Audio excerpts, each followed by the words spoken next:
everyone take their seat.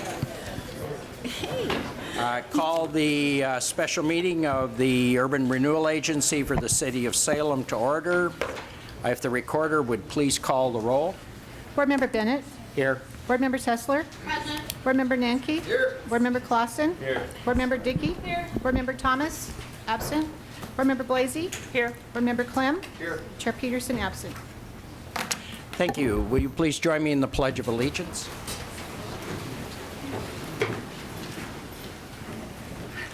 To the flag of the United States of America and to the republic for which it stands, one nation, under God, indivisible, with liberty and justice for all.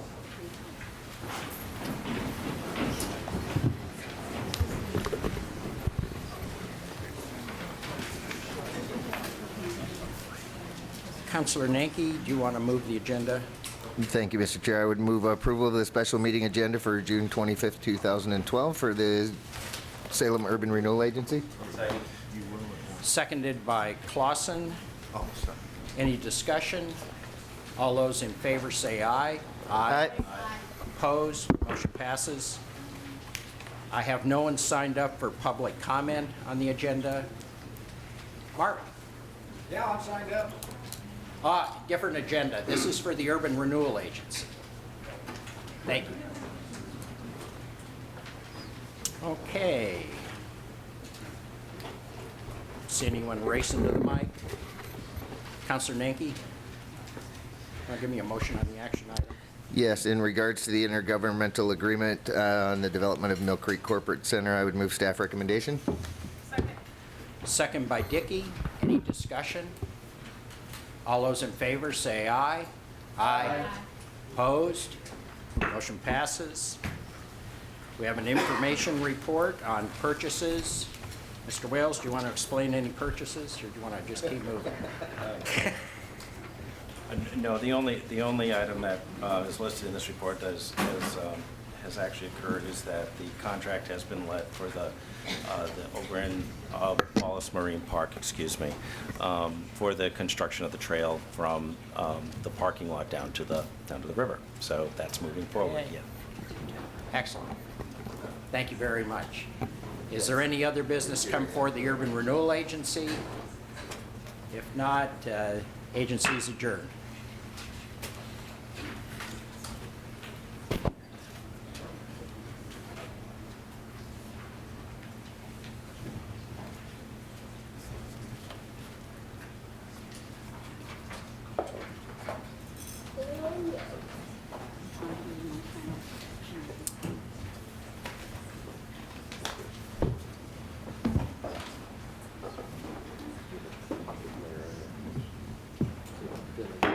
Call a meeting of the Salem City Council for June 25th to order. The recorder would please call the roll.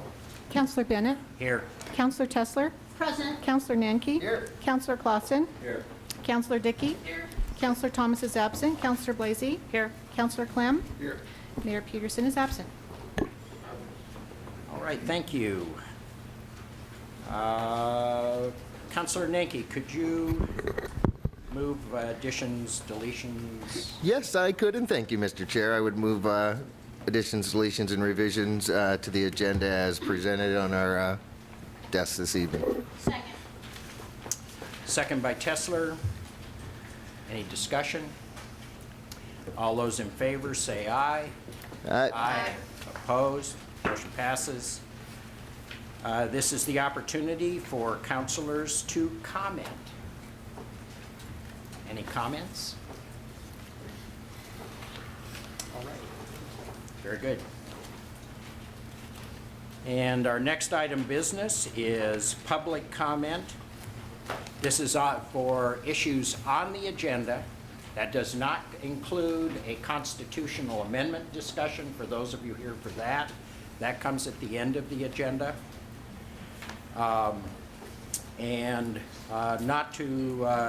Not also for public hearings. I have two people signed up, is that correct? Desiree McPherson.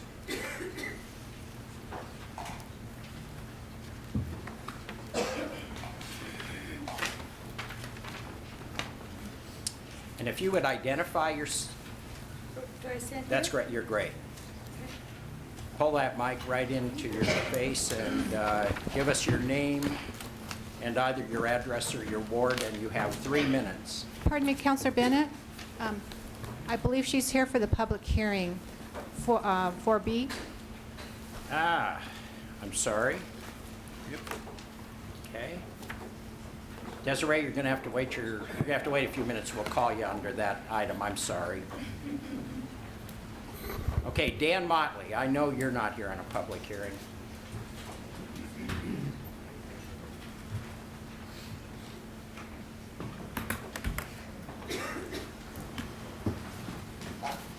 Sneaking around behind me.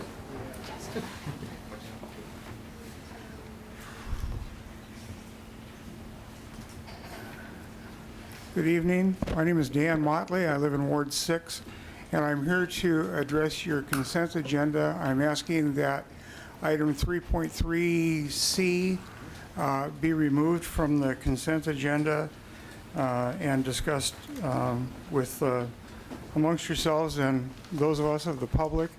I have a vested interest in this, in that I'm vice chair of the NESCA, Neighborhood Association, Northeast Salem, and I don't want to say that I was the original one to propose this type of an action, but if I wasn't the original, I was third or fourth or something. I've been harping on it for the last year or two, and I just have a concern or two that I'd like to discuss with you now, if that's appropriate, for your later debate, I hope. You have 3 minutes, Mr. Motley, to make your point. Done. Okay.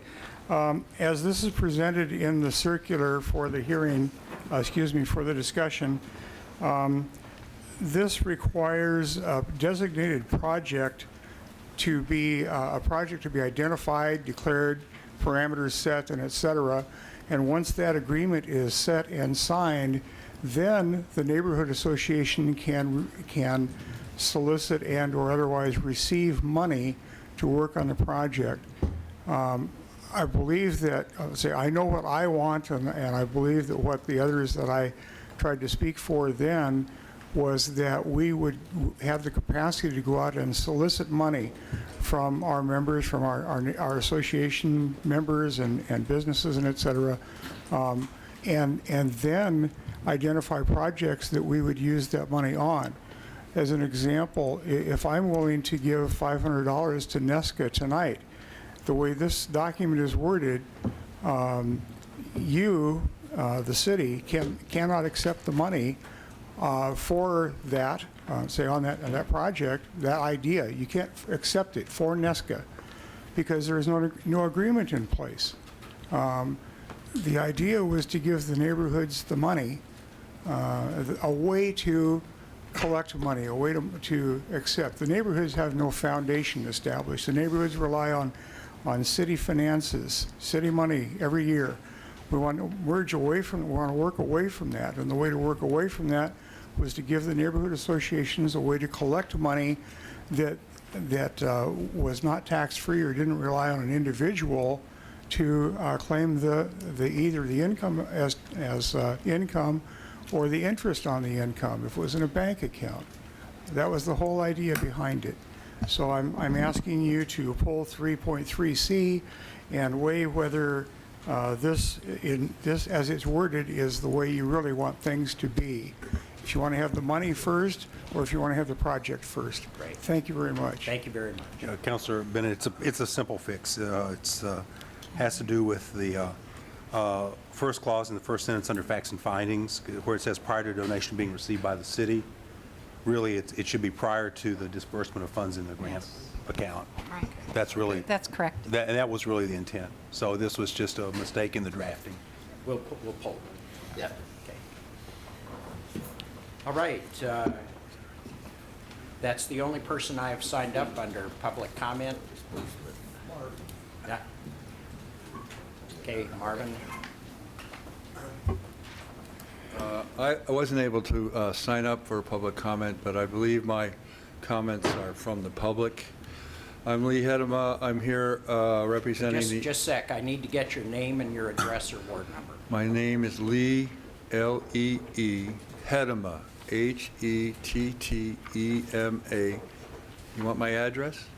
Or ward. I'm representing the Elna Neighborhood Association, Ward 6. I would like to express some concern about the Market Lancaster project. I'm worried that the city is out of compliance with the Do you know which agenda item that is? no, I don't really know. I just thought this was a public comment, and I'd like to make it. Go ahead. I'm concerned that between Market and Center Street, the east sidewalk does not exist, and there's sections of the west sidewalk that are blocked. So I'm concerned for the Americans with Disabilities Act that the city is out of compliance. There is no safe way for someone in a wheelchair to go from Market to Center unless you want to have cops out there conducting traffic so people with wheelchairs can proceed down Market Street. I would invite all the city council members to view this mismanagement of city funds and work. The other item I'd like to bring up is a little more personal. I brought this up twice with the mayor and once with my city council person, Cheryl Thomas.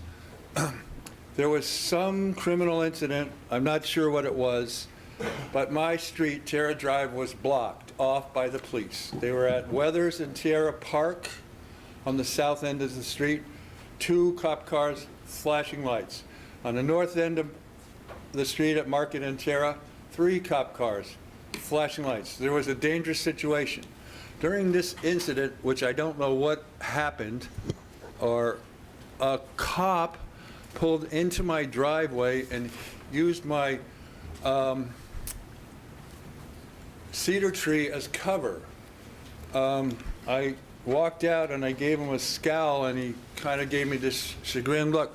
My concern is that I don't know what was going to happen. There could have been shots fired or whatever, but I feel that this police officer put myself and my house at danger. I do not believe that it is the duty of the police force in the city of Salem to put the citizens at danger. I think their job is the opposite. Thank you. Thank you. Okay.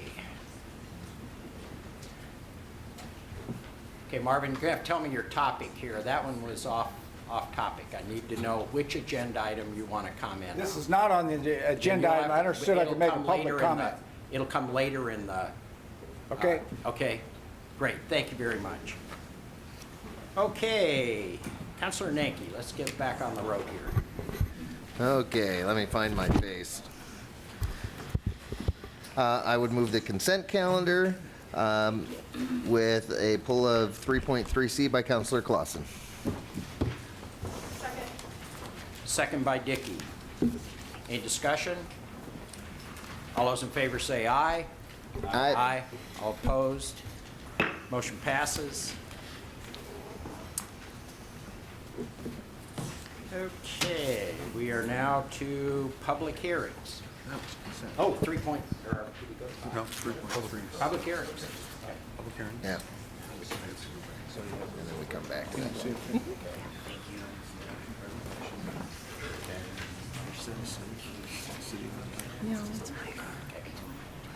that. The city recorder would introduce the public hearing. Did we need the hearing open first?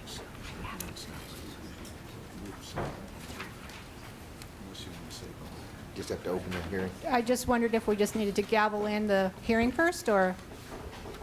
Yeah, you can open it. Open the public hearing on 4.A. Okay. The Salem City Council will now hold a public hearing for the purpose of considering a city-initiated vacation of a remnant of the east-west alley right-of-way located along the north line of the Pioneer and City Use Cemeteries, abutting 490 Rural Avenue South, on remand from the Land Use Board of Appeals, LUBA. This is a continuation of the hearing previously held by the City Council on September 26, 2011. The hearing on remand from LUBA will be limited to consideration of whether the proposed vacation complies with Salem Transportation System Plan, Street System Element, Policy 2.10B, D, and E, which were the only 3 issues raised by LUBA in its remand of the city's decision. Testimony and evidence will only be accepted and considered on those 3 issues. Failure to raise an issue in the hearing in person or by letter, or failure to provide statements or evidence sufficient to afford the decision maker and the parties an opportunity to respond to the issue precludes an appeal to the Land Use Board of Appeals on that issue. A similar failure to raise constitutional issues relating to proposed conditions of approval precludes an action for damages in circuit court. Any participant may request an opportunity to present additional evidence, arguments, or testimony regarding the application. The City Council may grant such requests by continuing the public hearing or leaving the record open for additional written evidence, arguments, or testimony. Thank you. Then, do we have a staff presentation? Yes. Can you unmute the presentation? Thanks. Good evening. My name is Julie Warnicki. I'm the Transportation Planning Manager in the Public Works Department.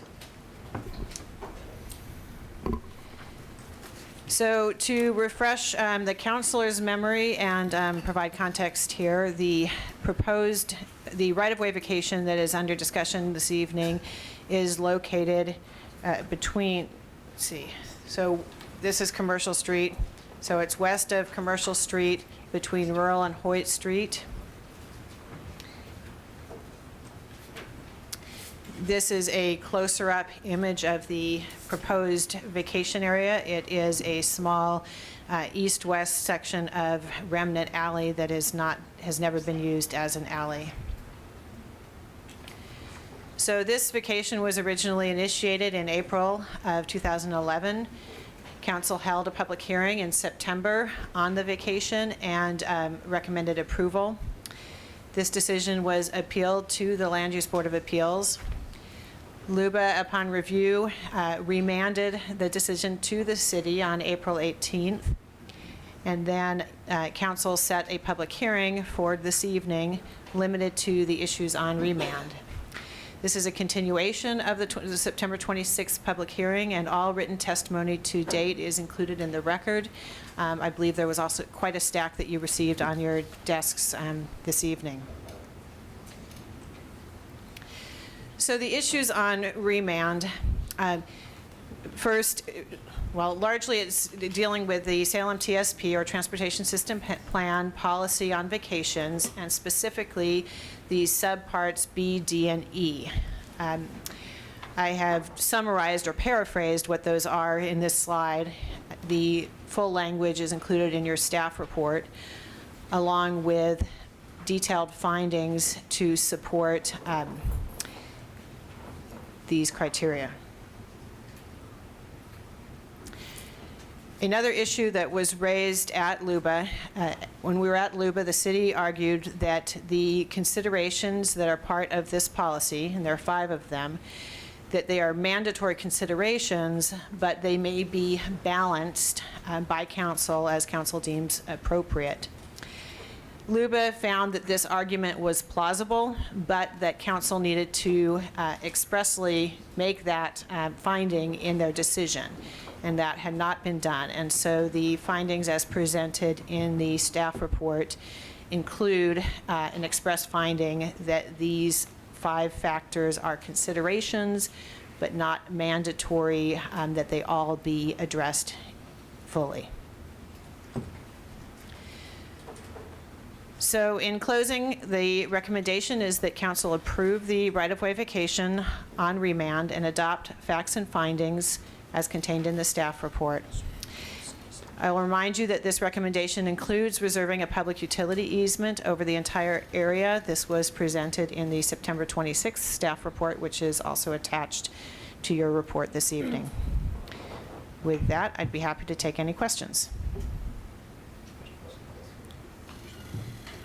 I think we'll wait, Julie, until we're done with the public testimony, if you don't mind. Is there a representative from the Neighborhood Association? Okay. The way I'm going to do this, we've got a couple of pages of people who want to testify on this, so I will be calling you up 2 at a time. And I would ask you to just use both mics, and we'll just move right on through this. You have 3 minutes. I will stop you at 3 minutes. I expect you to cooperate so that your neighbors have time to speak this evening before the bats fly, and we'll get this thing rolling along. So, Paul Howard, Pam Triplett. If you'd introduce yourself and your ward or your address, please. Good evening. My name is Paul Howard. I reside at 1895 John Street South in Salem.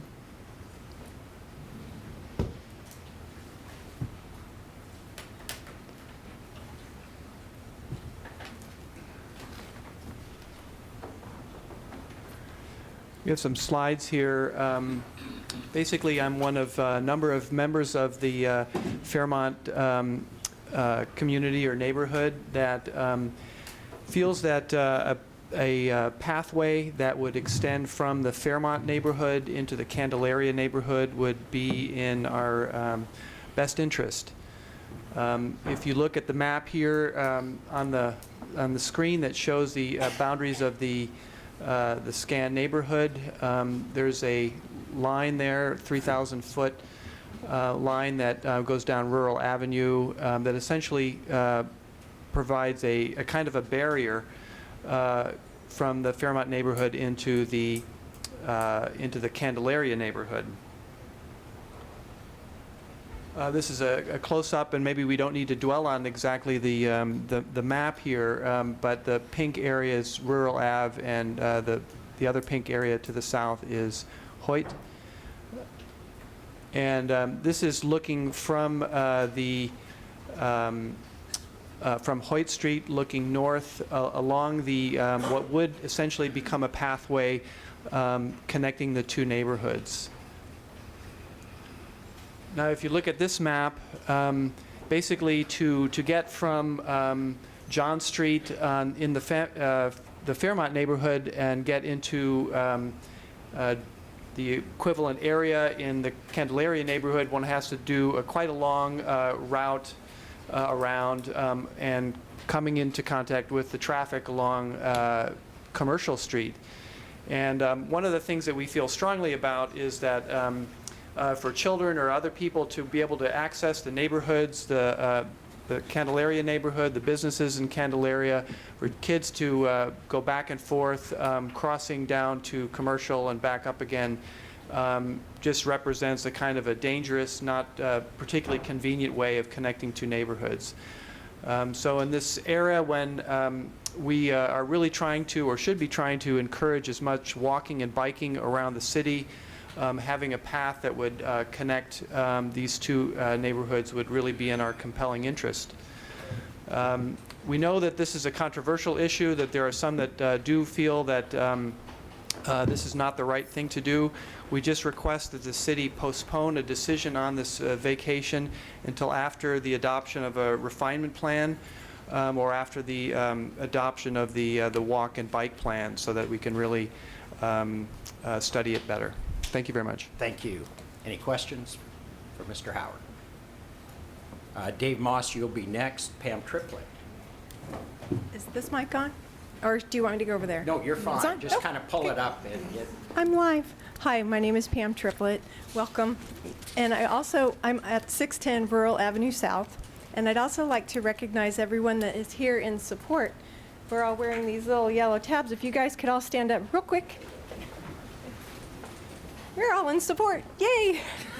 And I'd like to really reiterate what Paul said in that walk from A to B on Commercial Street is quite dangerous for anybody. I mean, adults as well as children. I have a 10-year-old and a 12-year-old.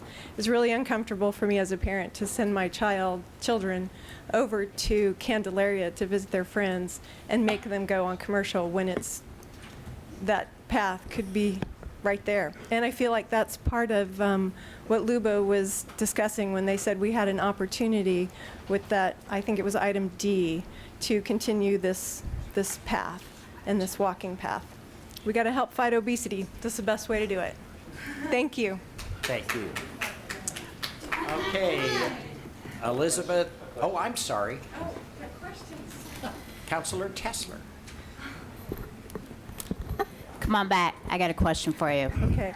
So what if there were other opportunities to get a crossing other than this way, Sounds great. and they Let's were hear 'em. viable, Yeah. I'd love to hear them. and they would work. Yeah, do you have some? That's the question. Yeah. What if? If they were there, we would entertain them in a heartbeat. We Okay. feel like this is the only opportunity, but we would. Okay. We'd look at them. I'm just curious if you knew there were other alternatives to this path. I Did you don't know of that? any. I don't know of any. Okay, thank you. Not that's through public property. I mean, there are private properties out there, but from what I understand, those people are not interested in participating. Okay, thank you very much. Sure. Elizabeth Potter, you'll be next. Mr. Moss. Good evening. My name is Dave Moss. I reside at 1510 Fairmont Avenue South. And I'm here in support of the vacation, as you can perhaps guess. I'd like first to, I'm submitting a fairly lengthy written testimony for the record. I won't read it aloud tonight as a favor to you, but it does include quite a bit of good stuff. First of all, I would like to have the council reaffirm the unanimous City Council decision of September 26th. And that's my first request, is that you vacate the alley and reaffirm the unanimous decision of the council. The second is, by vacating this parcel, you will confirm 7 years of consistent decisions and approvals. The use of the alley as a vehicle access into the 3 homes in the planned development that are located adjacent to it was actually a condition of the approval of the PUD on March 20th, 2007. That was the letter that we got from the Planning Division, and it was a condition of approval because it resolved the redesign of that PUD, bringing the access in across 2040 John Street and across this alley, resolved the traffic engineers' issues with coming in from rural. And so it actually was in part of the approval of the letter that this would be used for vehicle access for these 3 homes, and that it would be connected with an easement across 2040 John Street that would be recorded, and that has been done, obviously. Any shared use path for bicycles and pedestrians is incompatible with that approved vehicle access, because by definition, a shared use path cannot be shared with motorized vehicles. This is all coming from the Salem Transportation Plan. It's coming from ODOT standards. ODOT standards raises another issue. The Salem Bike Ped Plan says that these shared use paths will be built to ODOT standards. ODOT standards make future use of the alley for shared use path impractical and incompatible, not just with our vehicle access, but with vehicle access to Pioneer Cemetery as well. ODOT standards call for 18 to 20 feet optimally, 12 feet minimally, and that's without a motor vehicle on it. There is only 12 feet between the fence and the burial plots along the west side of Pioneer Cemetery. So any path that would go through there would eliminate the vehicle access to Pioneer Cemetery. There are active interments that go in there currently. There's maintenance that goes on there. And so the path just isn't practical at this point.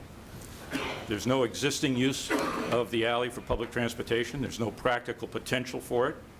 And there are compelling reasons, such as reliability of city decisions, 7 years of consistent decisions, city approval of the PUD, and destruction of that vehicle access would make the PUD non-conforming and non-workable. Thank you. Thank you, Mr. Moss. Any questions for Mr. Moss? I had one other thing. My attorney is sick in bed and can't be here tonight. He asked me to make one statement. Oh. I know you're disappointed in that.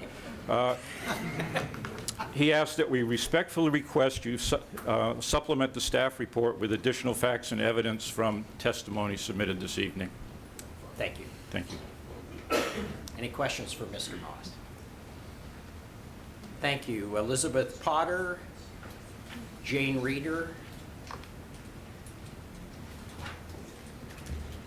Mr. Chairman Bennett and ladies and gentlemen of the council, I am Elizabeth Potter. I'm a resident of the South Salem neighborhood, and I'm representing the Friends of Pioneer Cemetery. I am joined tonight by a group of our civic support organization. I've asked them to stand briefly right now to be recognized. Many of the persons in this group are field volunteers who are out there 9 months of the year helping the city parks organization fulfill its maintenance obligations. Transportation System Plan Criterion 2.10b, can travel between Fairmount and Candelaria neighborhoods be considered inconvenient and unsafe if it is served by Commercial Street, a connector from which vehicles can safely enter and leave traffic flow at intersections regulated by street lights at Rural Avenue, Hoyt Street, and Boyce Street. A paved sidewalk of standard width and good condition adjacent to the Commercial Street curb serves pedestrians, and a bicycle lane on the arterial roadbed continues an extended course past the cemetery's street front. The cemetery, founded as Oddfellows Rural Cemetery in 1854, was enlarged in the 1860s and achieved its present extent of 17 acres in 1926. The adjoining privately owned cemetery dates from 1893. We believe, therefore, that these neighboring cemeteries should be accorded a grandfather status as funerary landscapes which long pre-existed most of the surrounding development.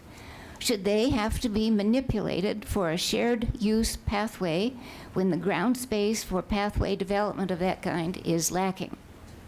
Also to this point, the perimeter chain link fencing, which bars north-south through traffic for the length of the adjoining properties, is an essential part of the city's strategy for reducing risk of vandalism and curtailing liability. With regard to TSP Criterion 2.10e, the policy question about a compelling public need is a sound one, but it should be interpreted to include cultural values as well as public health and safety. In this case, the rules and policies on transportation system connectivity must be weighed in the balance with the city's landmark preservation ordinance and Section 106 of the National Historic Preservation Act. The cemetery's city landmark status and National Register eligibility, those important facts have simply been unaddressed. Thank you, Ms. Thank you. Potter. Thank you. Are there any questions for Ms. Potter? Just one comment. Thank you very much, and thank you to the volunteers who take care of that historic cemetery. It's really appreciated by the city. Kurt Fisher, you'll be next. Jane. Hi, my name is Jane Reeder. I live at 476 Land Street in South Salem. I inherited a dog this last summer, and that dog loves to walk. And I have walked all over the South Salem with that dog. And I look for every safe place to walk that dog away from Commercial Street if I can, but sometimes I have to. Well, I don't have to, but sometimes my route takes us along Commercial. And I love Fairmount Park, walking down there and playing down there. And sometimes I like to go down to South Salem track to run with the dog. I would love to have as many safe areas. And this is personal. I know nothing about the history or anything like that. I look for all of the safe pathways to take that little dog and me. And so I am against vacating the property and put it to good use. Thank you very much. Any questions? I'm sorry, questions? I took it away from you. It's your mic.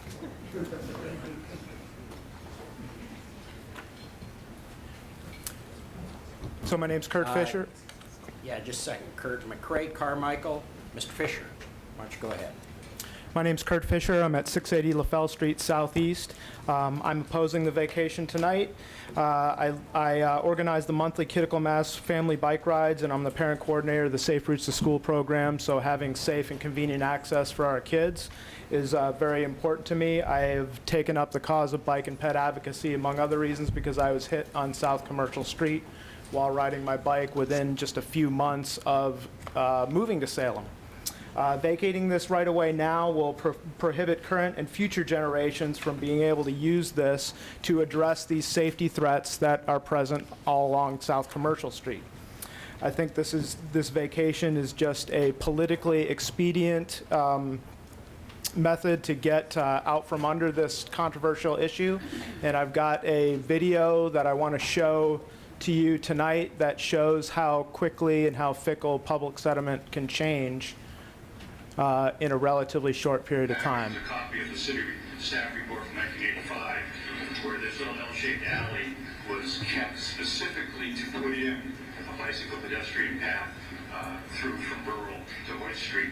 And so this alley has, at least for 20 years, been considered that that's the purpose of it. This is Amendment 62 of the Transportation Plan. Safety alone makes this a valuable proposal. You heard earlier from Mr. Harmon, thank you very much. I've never met Mr. Harmon before, but safety is an issue on Commercial Street. And one of my neighbors, and I mentioned in my package, she has a daughter that she'd love to have ride over to her relatives over in Candelaria, but will not let her go down to Commercial Street for very good reasons. I mean, that's just not safe. Connection between the two neighborhoods and connecting Candelaria with the downtown and connecting Fairmont with the areas to the south is a very important consideration. And these are all considerations in your transportation plan, your bicycle plan, and your comp plan. And those considerations are in the most recent bike ped plan as well. We have another one with some important follow-up information. In the divisiveness and kind of bringing both sides together, perhaps. Well, I start from the point that the public right-of-way is available for the public, not for the private use of some abiding property owners. I happen to live in a place that has a 10-foot alley that runs along my back yard, and it feeds two more houses. And I don't believe that I can expand my back patio and cut off access for those two houses and just say, well, I want the land for myself. That's a public right-of-way. It is open to the We need this alley not only for the current generation, but for future generations to address the safety threats posed along the South Commercial Corridor. Thank you. Any questions for Ms. Fisher? Sharon? Thank you. Thank you. It was really enlightening to see the video. I have the same question that Councilor Tesler asked previously. Are you aware of any other options for a pass-through other than this alley that we're discussing Planning tonight? Commission held 3 separate public hearings, took many hours of testimony, and had a work session on the bike and walk plan, and nowhere during that testimony did any other option was suggested by staff or anybody else for making that connection.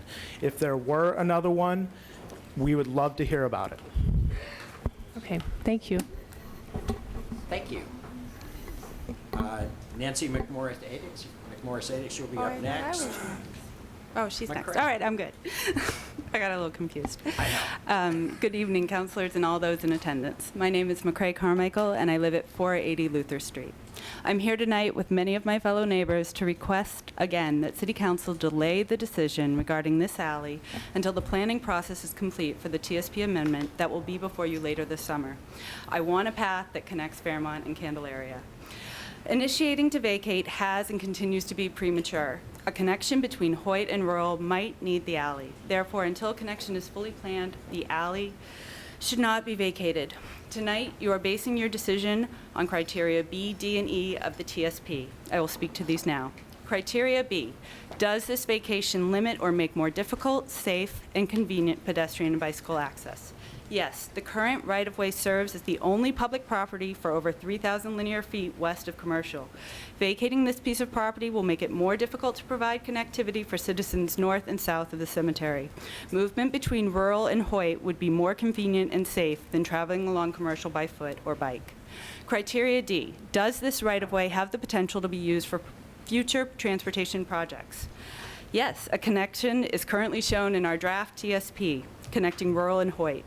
Vacating this alley would be in conflict with the city's interest of future transportation connection. Criteria E. Does the vacation of right-of-way satisfy a compelling public need? No. Currently, citizens may access the cemetery from Hoyt Street through a gated access. If a connection was made along the northern property line, it could promote a more livable, walkable community by providing low-impact connection. The current option is to walk on Commercial Street. The street is improved with sidewalks, but has traffic moving at high speeds and high volumes. More traffic in the cemetery could also provide for some of the concerns as expressed by Friends of Pioneer Cemetery this evening. The public need is to retain flexibility and options in formally planning an alignment for a connection between Hoyt and rural. Until the connection is planned and we know we either need or don't need the alley should not be vacated. Retain the option. While a location of the future past is not determined today, I do not understand why you all would give up the public property at this time. As currently being proposed, the recipient of this proposed vacation does not even have to pay for the land. Yet under the idea of a future past, City Council would have to spend money that it does not appear to have to acquire property in the future. It does not make sense to me what the compelling public interest is, and I would urge you not to vacate at this time. If you genuinely believe there is not a public interest or need for the alley, I would urge you at a minimum to retain an easement for public access across the alley. Thanks for your time. Any questions? Any questions? Nope. Thanks. Thank you very much. Susan Powers, you'll be after Nancy. Nancy? Chairman Bennett, members of the council, my name is Nancy McMorris-Oddix. I live at 445 Candelaria Boulevard South. I'm speaking in opposition to the vacation. I have 3 reasons. One, the Fairmont and Candelaria communities are really one community. We're not 2 separate communities. Our kids go to school together. We view ourselves as the South High community. Secondly, before I moved into the Candelaria area, I had absolutely no interest in Pioneer Cemetery. I now walk in it. I walk my dog in it. I spend a lot of time in it. I feel like it's my responsibility to watch activity as I drive by to make sure that I'm not seeing things happening in the cemetery that would be dangerous to the cemetery. I think if you open up the north side of the cemetery to the Fairmont Hill folks, you would just add a whole nother community that cares about the cemetery and would add to that ownership of that cemetery and watching it. Finally, I think that the decision to vacate puts the needs of a very few over the needs of the entire community, and I would hope that you would look at that. Thank you. Any questions? Thank you. Bill McMorris-Addix, you'll be up next. Susan. Good evening, Chairman, members of the City Council, and the general public. My name is Susan Powers, and I reside in Ward 7. Thank you for the opportunity to speak. I will address policies B, D, and E on remand from LUBA. Policy B, is the right-of-way safe, less difficult, and convenient? Yes. 1, it is the only publicly owned piece of land that is the most viable connection between Candelaria and Fairmont neighborhoods. 2, the alley is safe alternative route away from Commercial Street and removes the threat of accidents with vehicles. 3, it would not cost taxpayers and city resources more time and money to acquire new land. 4, the right-of-way provides a direct connection, encouraging people to walk rather than drive. The Salem City Council stated transportation connectivity is a priority, and their goal is to pursue opportunities to improve overall bike and pedestrian connectivity. By removing the only public access shown on city maps between the 2 neighborhoods, you are obstructing and not complying with comprehensive transportation plans. Furthermore, you are going against your own council's stated priorities. Policy D, is there potential? Yes. 1, the city has retained the alley specifically over the years as a right-of-way for the future purpose of connecting Candelaria and Fairmont and enabling neighborhood continuity. 2, this is the last piece of public land left connecting these 2 neighborhoods. 3, the only thing preventing a pedestrian connection presently is a chain link fence. 4, a potential connection has been repeatedly identified and included on master plans and city draft documents, which are only weeks away from being adopted. By giving away this publicly owned land, City Council is acting prematurely in their decision. They are severing a critical pedestrian connection. This does not comply or support with current transportation policy.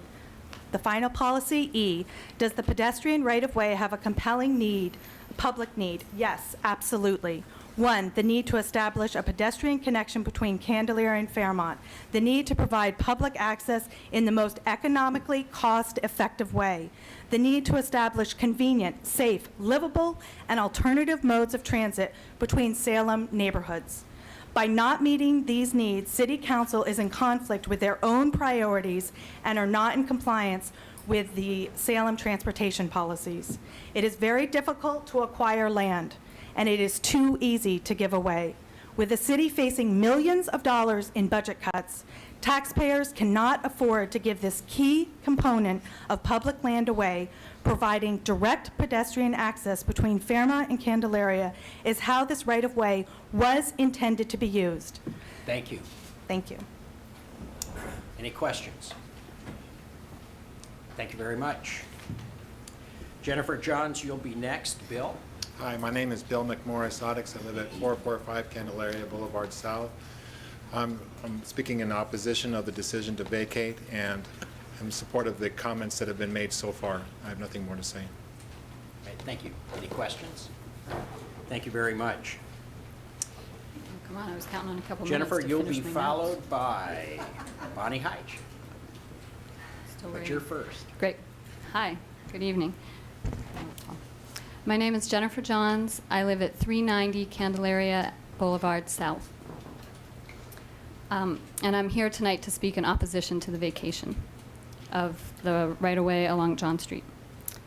It is my understanding that the current Salem Transportation System Plan policies on connectivity state that a proposed vacation should not limit nor make more difficult, safe, and convenient pedestrian and bicycle access to community activity centers such as schools, parks, shopping, and transit stops. It is my belief that if you vacate this area, you will indeed make it much more difficult, less safe, and definitely more inconvenient to access local parks and the public library. Excuse me. So I am here with my family and my children. Aren't they beautiful?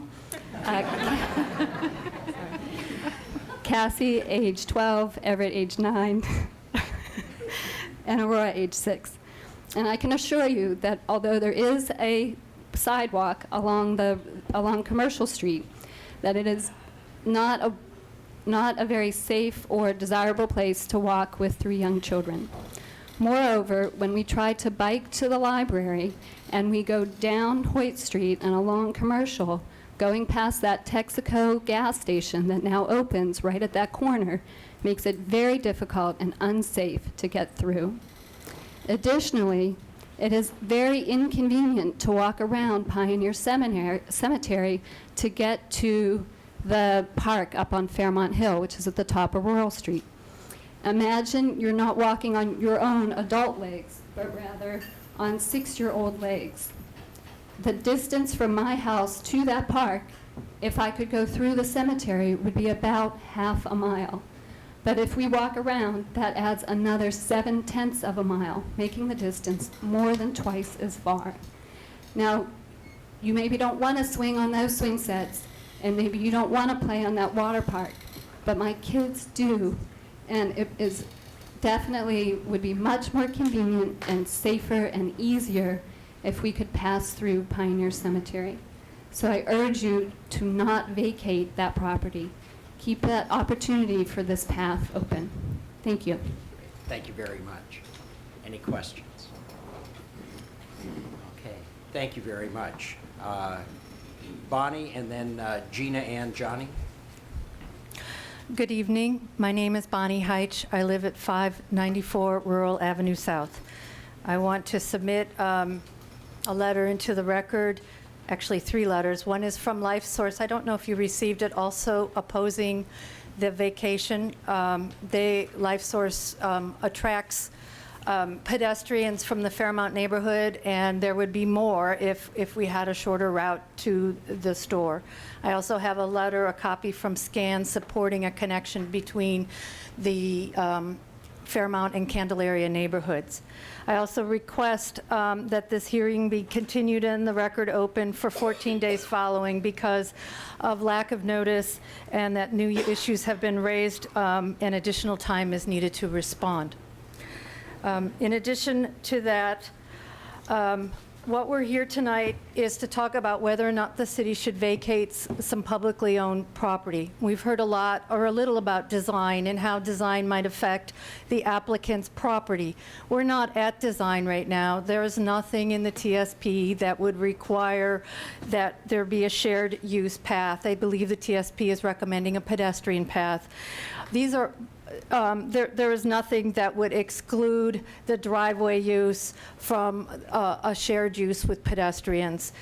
And these issues are issues that would be sorted out in a design process. We are certainly aware of the issues and the concerns that Pioneer Cemetery and the Friends of Pioneer Cemetery have.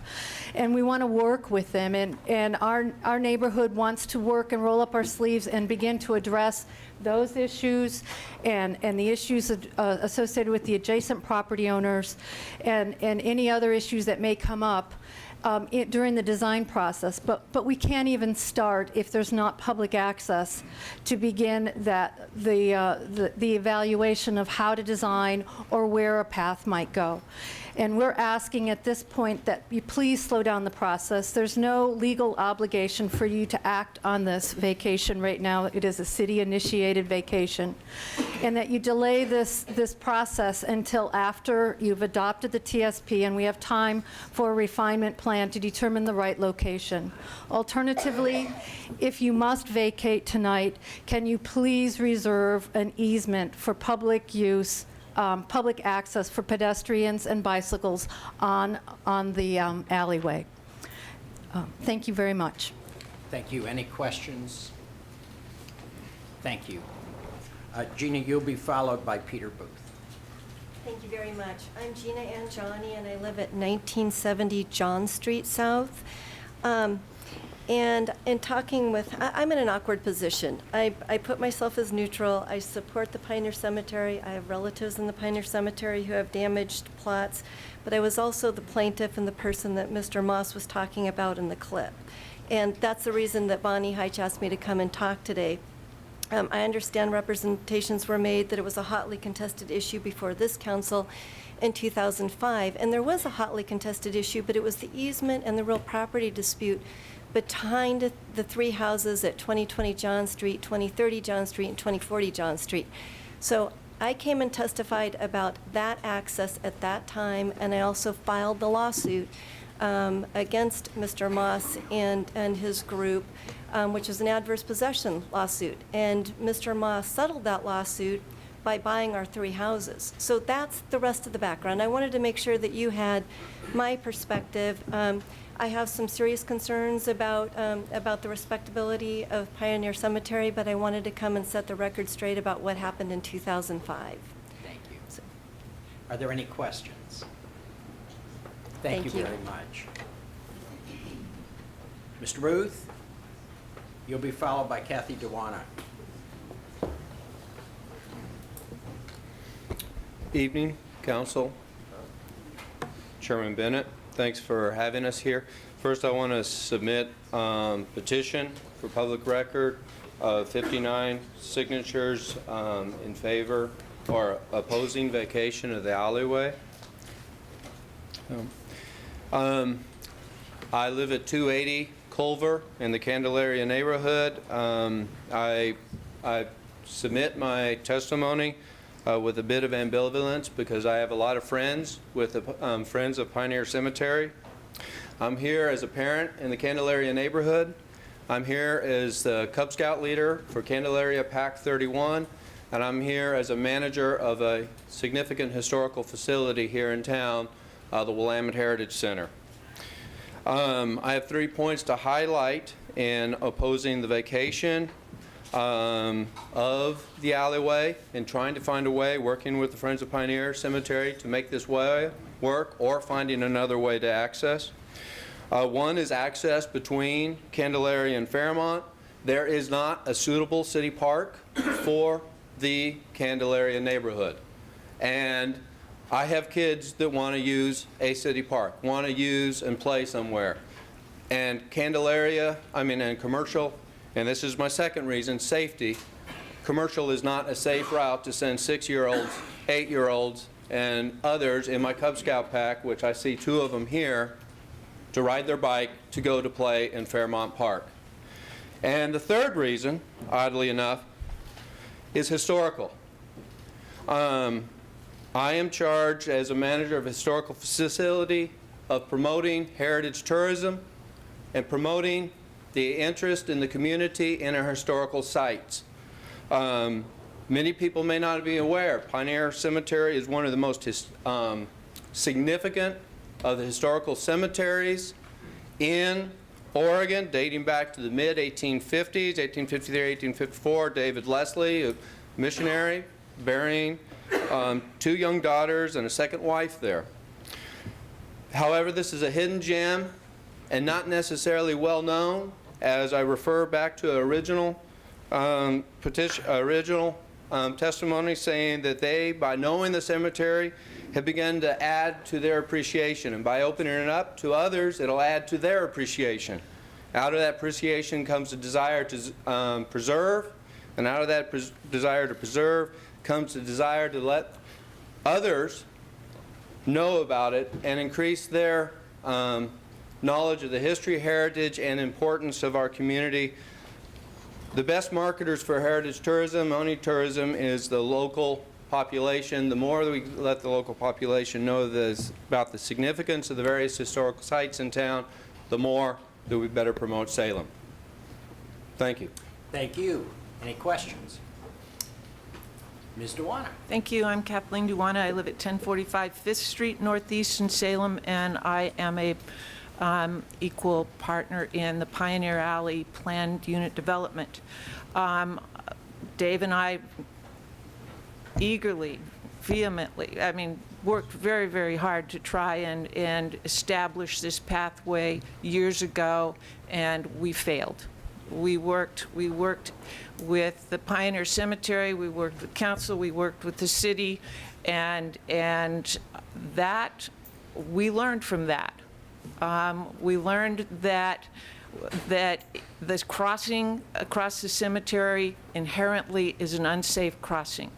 We learned that the transportation systems plan specifically, requires any kind of, if we put any kind of crossing in here, it must be a shared use path in the transportation systems plan, and that is completely and totally incompatible with the use of the driveway.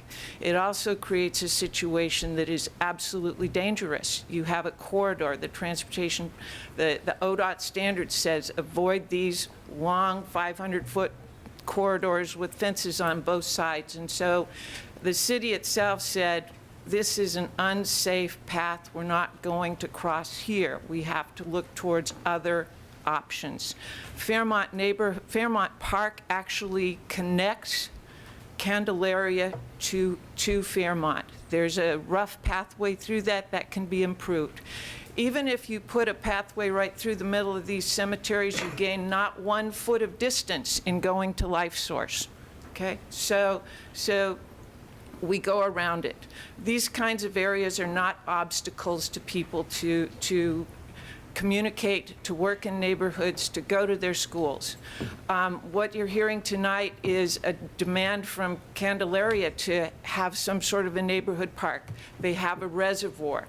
Let's allow them to develop that reservoir into a neighborhood park to fulfill that need. I urge you to look at Dave's testimony. He did a lot of research. He has a lot of supporting facts, and I would urge, according to our attorney's advice, you to amend the findings with the findings he proposes in there. Thank you. Thank you very much. Any questions? Thank you. Gary Obery and Catherine Logan.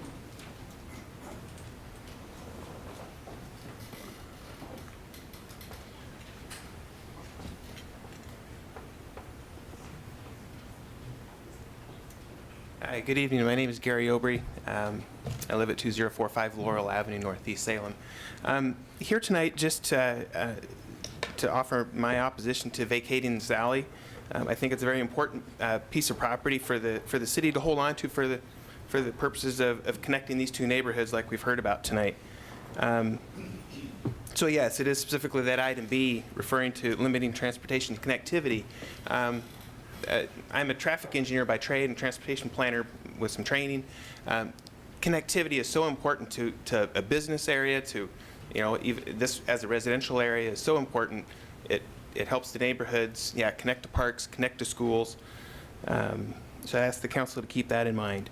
I was up there recently, and actually I viewed the entranceway that seemed like it was kind of created just for an access in this place, where it was some stonework, where that's, you know, if the fence wasn't there, that's where the path would go, you know, through the Pioneer Cemetery. Actually spoke with a resident in the neighborhood. They weren't concerned about, you know, trail users or vandalism or things of that nature. They were mostly concerned about, yeah, some of this talk about access. You know, would their access to their driveway be cut off or something? And no, I don't think that would need to be the case at all. I think that the you know, the alleyway, even as it's currently designed, is very compatible with vehicular use and bikes and pedestrians. I think, you know, the speeds are slow. I don't see an issue with, you know, with users running into each other. And finally, I don't agree with these claims about, you know, about ODOT standards. I'm very familiar with those standards. They are just standards. They, you know, they can be modified. They can be, you know, a professional engineer can propose a change to those. You know, the city can accept that. So yes, there are standards, and agencies like to follow standards, but those, you know, are just standards, and they're a goal to shoot for. But when times get tough, when you're constrained like this, those can be modified and adapted. So I would urge the council to postpone this vacation until, yeah, you know, as mentioned, maybe a refinement plan can be done and figure out exactly where, you know, the best access would be. So thank you. Thank you very much. Any questions? Ms. Logan. Thank you. Good evening, Chair, Council. My name is Catherine Logan. I live at 2955 Merdell Avenue South, which is in the Candelaria neighborhood. I just want to support the statements you've heard this evening about opposition to the vacation. And those have been made. You don't need to hear additional from me on that.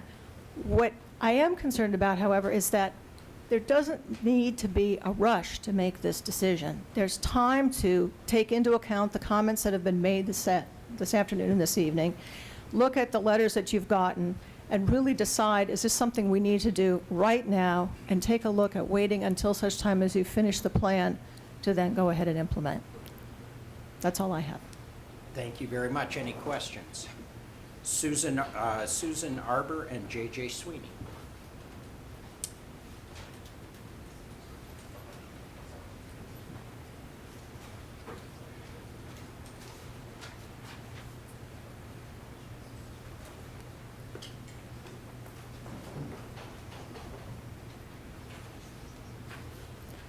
I'm Susan Arbor, and I live at 450 Rural Avenue.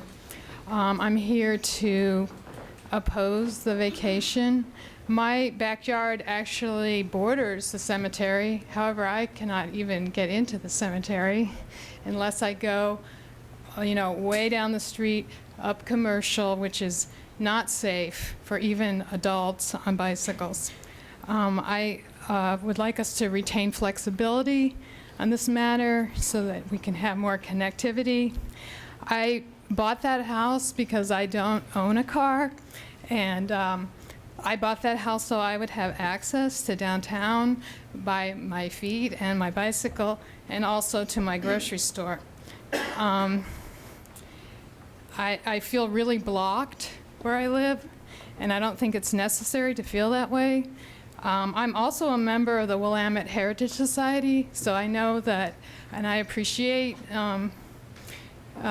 old things and cemeteries and stones, but I feel like that we should be able to work this out, that we could make this a win-win situation. I don't understand why we have to be adversaries and enemies over this.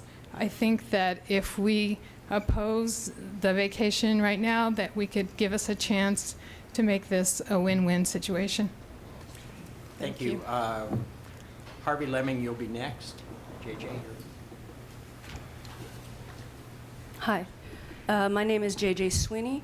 I live at 450 Rural Avenue South, Susan's home.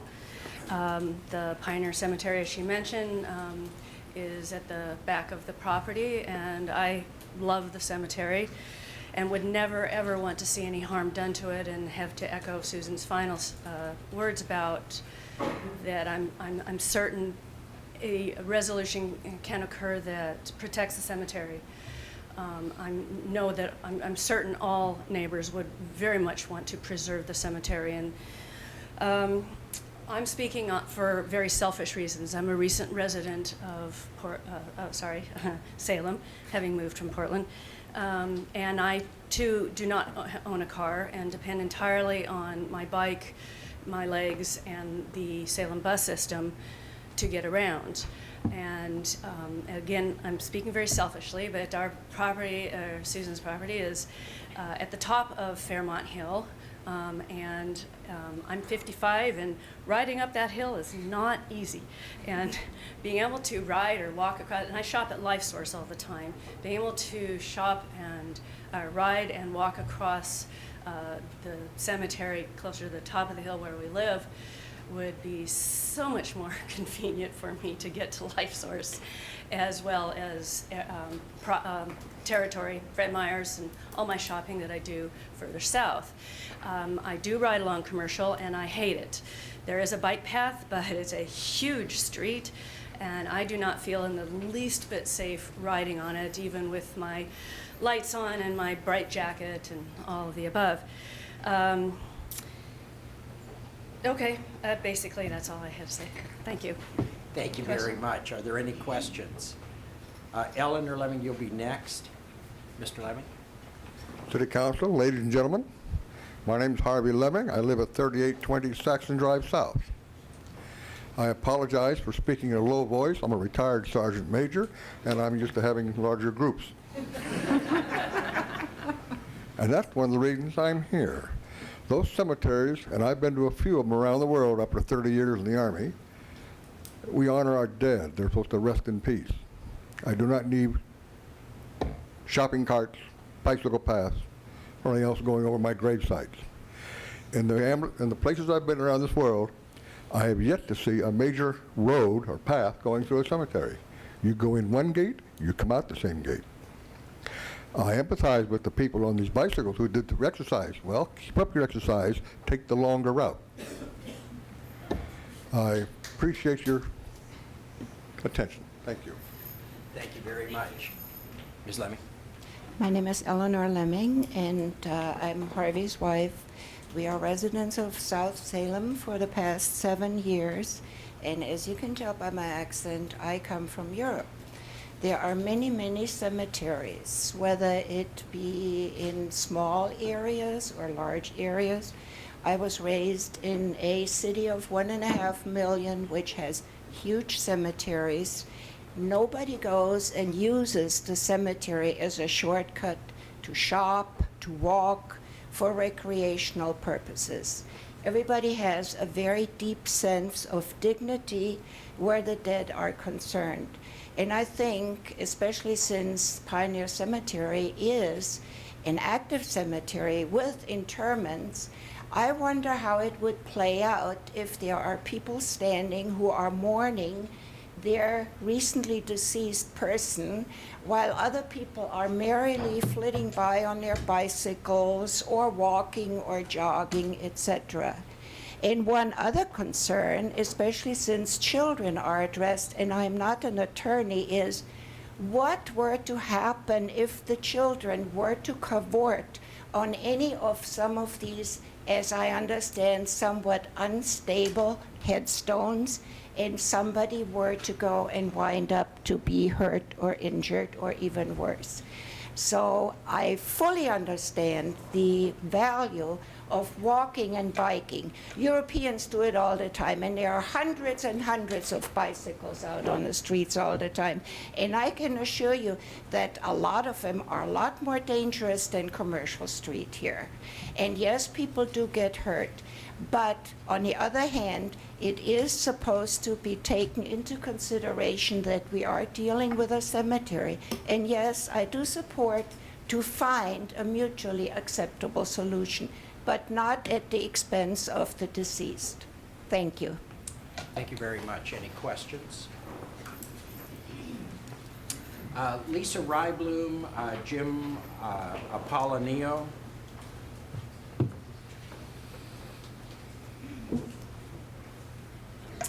Hi, my name is Lisa Rybloom. I live at 570 Rural Avenue South. And until about a year and a half ago, I also lived in the Candelaria neighborhood. So I have neighbors here, former neighbors from Candelaria and current neighbors from Fairmont. My two main reasons for wanting to oppose this vacation are sitting right back here. They still attend Candelaria Elementary, and one of the things I miss most about living in the Candelaria neighborhood is that these kids used to be able to walk to school or ride their bikes up to the school to play, and I don't feel comfortable letting them go along Commercial anymore, and so I end up driving them to school, and I think that's a real shame. I know when I was growing up, I walked to school. I lived close enough to my school that I could walk to school every day. So I would like them to be able to do that, and I would be able to let them do that if they could cut through on this path. And I live right there, so I know that that path is not actually going through the cemetery. It cuts along one side of Pioneer Cemetery and along the other side of, what's the other? City View. So it doesn't go through either of the cemeteries, but sort of cuts the edges of each. Great, thank you very much. Jim, Todd Dollinger will follow you. Good evening, I'm Jim Apollonio. I live at 1820 Fairmont Avenue South, which is about 2 blocks north of the north chain link fence that we've been talking about at Pioneer Cemetery this evening. My perspective may be somewhat different than many of you here. I'm new to Salem. My wife and I bought the house at 1820 about a year ago. We moved here for job-related purposes. I've noticed, and so I don't really pretend to understand the history of this situation or the background of it. What I strongly have noticed since we first moved here is that the cemetery, both of them, but in this case especially Pioneer, strikes me very strongly as an absolute treasure to this marvelous city, and one that has to be protected in every way it can as something that's uniquely special, not only in the terms that the Sergeant Major spoke of very eloquently as a place first and foremost for honoring the dead, but also as a place for living, for those of us living who enjoy going there, seeing the history of the people who came before us and are buried there, but also to walk, to run, to enjoy the stunning views, maybe the best in the city from that place, the absolutely marvelous ambiance. It's a special place, and places like that are treasures that public access, I believe, should be maximized for everyone who wants to use it for the many different reasons, with one thing in common is they all love and enjoy this beautiful place. Right now, as it is, all of those who live on the north side of the cemetery in the Fairmont area are to some degree, it's not insurmountable, but to some degree are barricaded from ready access. Yes, we can go around. Yes, it's possible. Yes, it's good exercise to go around. But we are denied ready access to this marvelous place. And we attempt in communities as wonderful as this one to increase public access to our treasures, whether it's museums or parks like this. I was stunned to see the testimony earlier, I have to say in closing, in what appears to be a radical change of position from the City Council meeting records of '05 to now. I don't understand this. I know there's a treasure in this place. Please do not vacate this property. Thank you very much. Thank you. Any questions? Mr. Dollinger, you'll be followed by Barbara Fletcher. I'm Todd Dollinger. I reside at 648 Rural. I actually own 644 and 646. I've been there for better than 20 years. I bicycle. I'm an outdoors person. I love it. I love access. I believe in free access. My God, this is a cemetery. But I have another issue for it. Aside from the fact that it's not a park, and it's not designed to be a park, and one wall on the side, which is a fence, makes it secure for thieves and criminals. The first 10 years I lived there, before a lot of the development was put in, we had a real porous fence line.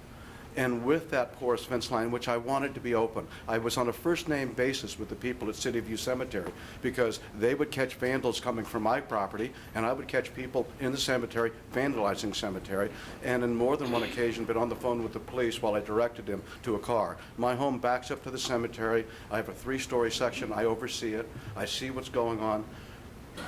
For 10 years, I wanted an access, very much. I very much was in favor of it. I've lived with it. I was burglarized numerous times the first 10 years. Since the hedges have grown up, since it's closed up, since it has been more difficult to get to, we've had almost no problems. Other than the occasional criminal, we had one not too long ago arrested in our yard after they got stuck in the hedges trying to get through the fence from the cemetery into our yard, and the police were on both sides, about 2 in the morning. That was about a year ago. We already have people coming up from River Road on the other pathway below. I think a path through the cemetery would be great. It needs to be 30 feet wide. It needs to be a road so we can all see it, and it needs to have lights. It's not doable. And again, it's not a park. It's not safe for our neighborhood. I think it's a great idea. I got a lot of friends here so in favor of it. But if they'd put up with the beer cans and stuff that I get from the cemetery in my yard, the other parties, I think it's been 3 weeks since somebody was there late night having a party. I'm very much in favor of vacating. If you're going to have it, put it in properly, and there isn't room. Thank you very much. Any questions? Thank you. And final person will be Brian Sund. Mr. Chairman, ladies and gentlemen, my name is Barbara Fletcher. I live at 560 Rural Avenue South. I lived for 32 years in the Candelaria neighborhood and have lived in the Fairmont neighborhood for 4 years. I oppose the vacating of this alley. I don't have any legally articulate arguments to add, but just a couple personal arguments. My husband is buried in City View Cemetery. I have other family members there, and if I want to take flowers, I either walk all the way down and carry them up Commercial and back up Hoyt, or I get in the car and drive, and it would be such a lovely, lovely experience, since I literally live adjacent to that property, to be able to walk to it and take flowers to the graves that mean so much to me. I find it very meaningful and very special that people walk through that cemetery and walk their dogs through that cemetery. I don't find it disrespectful or hurtful in any way. I would also like to address the point that was made earlier regarding the park, Fairmont Park path that connects us to the Candelaria neighborhood. I walk that path occasionally. I don't walk it often. It's very near. The entrance is not far from where I live. My daughter and her family live on the other side. But when I start to enter that pathway, which is a narrow pathway through very high trees and a dense forest, I call my daughter and say, I'm starting through. And I call her when I get on the other side to say, I'm safely on the other side. There's a homeless camp in there. It is not a safe path. An alleyway that was turned into a safe path would be a godsend to our neighborhood. Thank you very much. Mr. Sund. Yes. Members of the council, my name is Brian Sund. I reside at 582 Rural Avenue South. I am a resident in the Fairmont neighborhood. I am a member of SCAN board. As you heard earlier, SCAN endorsed a delay in the vacation until we could look at a more refined plan through the TSP plan. I'll make this short and sweet because many have come prior to me this evening and have been more adept and articulate in sharing their concern with the vacation and supporting delaying that or opposing it outright. I am in that same vein, and I would just ask you that you please consider at least the delay, if not the opposition to the vacation. Thank you. Thank you very much. Any questions? All right, that's the last of the folks. Move on up. And if you'd identify yourself and where you live. Thank you.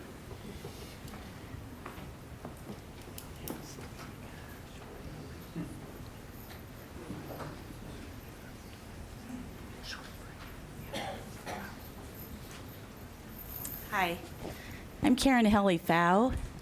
My mom lives at Pioneer Cemetery, and I have nothing prepared. I just found about this Friday, and it's very. My mom was a big volunteer for the Pioneer Cemetery. She worked with Elizabeth Wadden Palter, Tracy Sousey, and Addie Dial Stanton. She's writing a book on every pioneer that is buried there. And the history of Salem, what about these people that are buried there? I love children. I want them to be safe.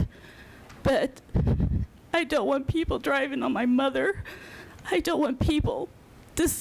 If you let the public through there, they're just going to, it'll just degenerate. There's no respect. And my mom loved that cemetery, and she got brain cancer 3 years ago and died in a month and a half. She was brilliant, and she did a lot of volunteering for Salem. And to me, it would be a disservice to my mom. Thank you. Thank you very much.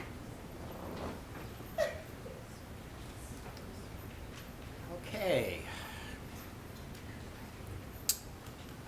Any questions for staff?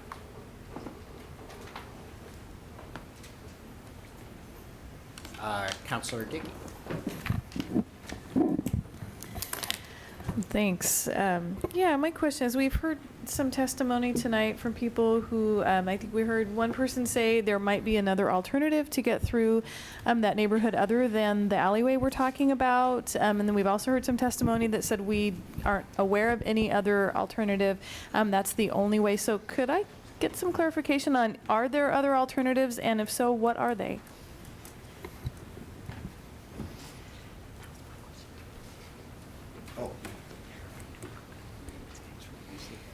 So I guess what I would say is that there are other alternatives. There are no, it's true that there are no other publicly owned alternatives.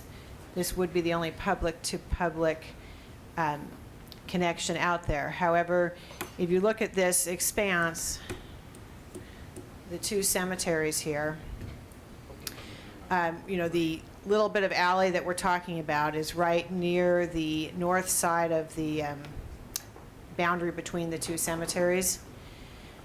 John Street is actually a little further to the west, and one possibility would be that, if working with City View would be to get some sort of access easement that went from the end of John Street and came out at Hoyt Street.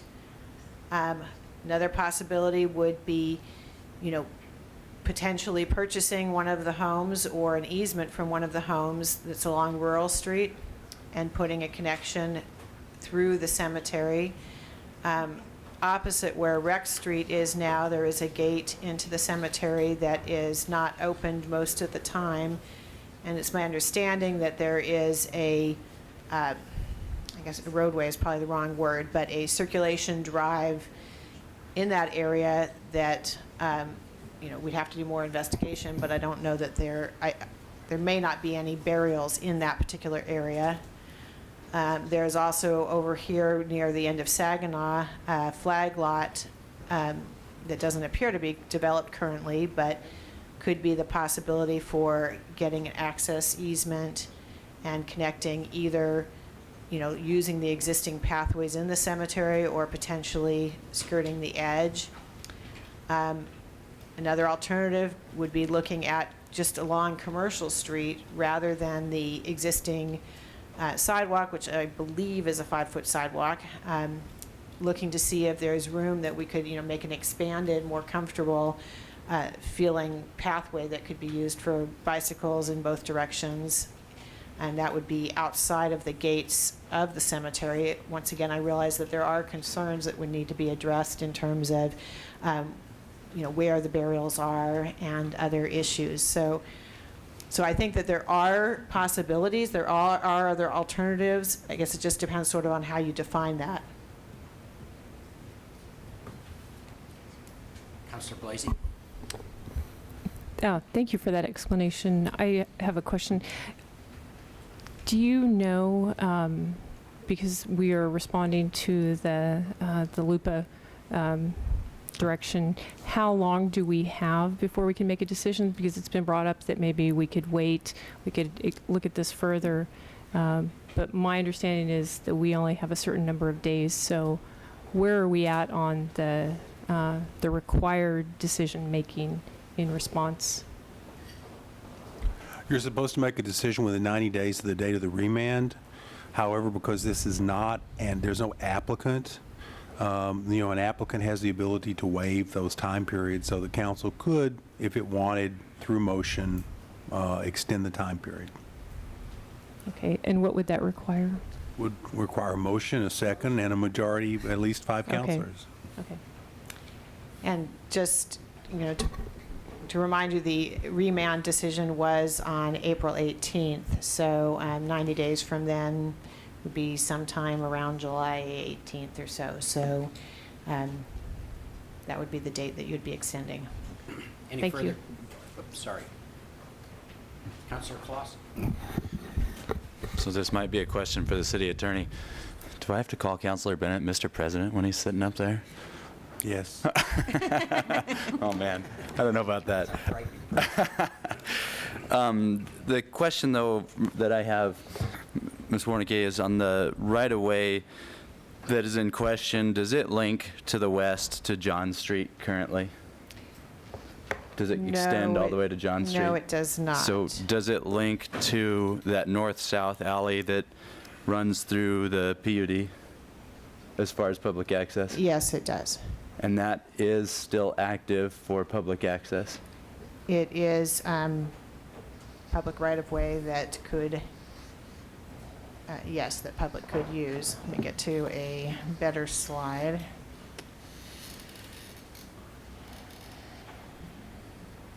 Well, that's not the better slide.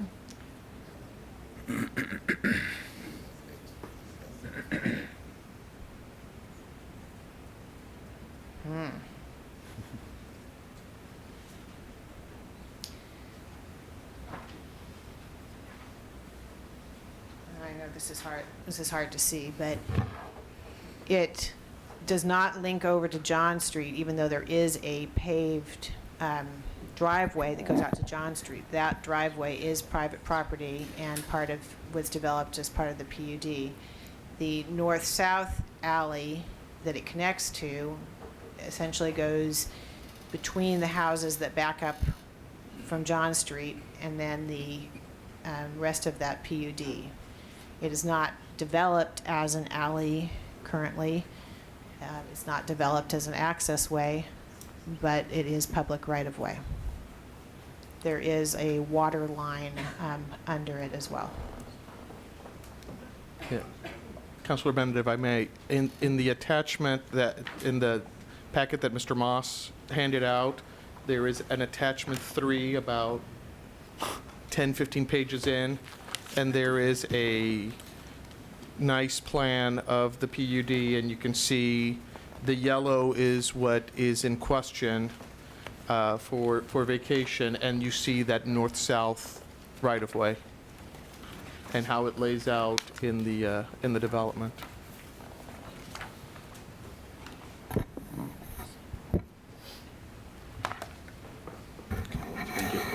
further questions? Councilor Clem? Yes, thank you, Mr. President. Julie, is there, with your pointer, can you show us Fairmount Park and Candelaria Park? Folks have talked about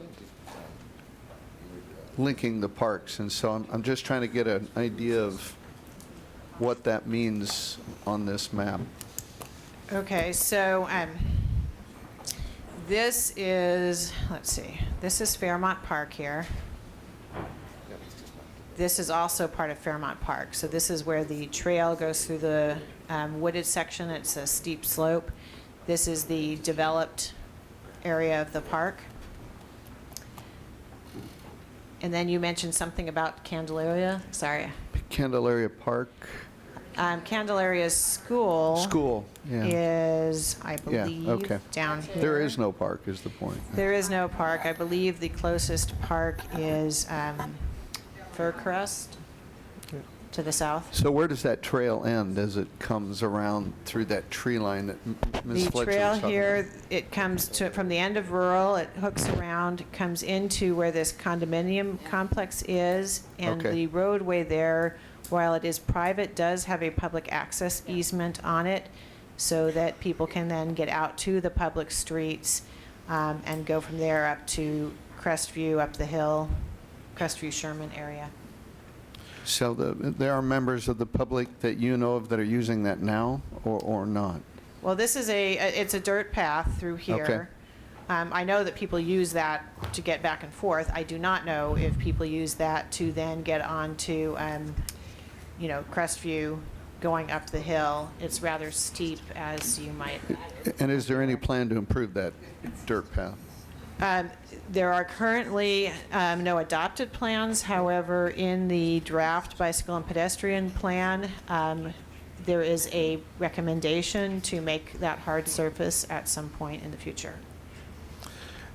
Councilor, if I may, the discussion, what Mr. Weiner spoke about was Candelaria Reservoir. So there's a property there that is utility property. Fairmont Park is utility property as well that was developed as a park. And where is the reservoir for Candelaria is what I was thinking. It is up there somewhere.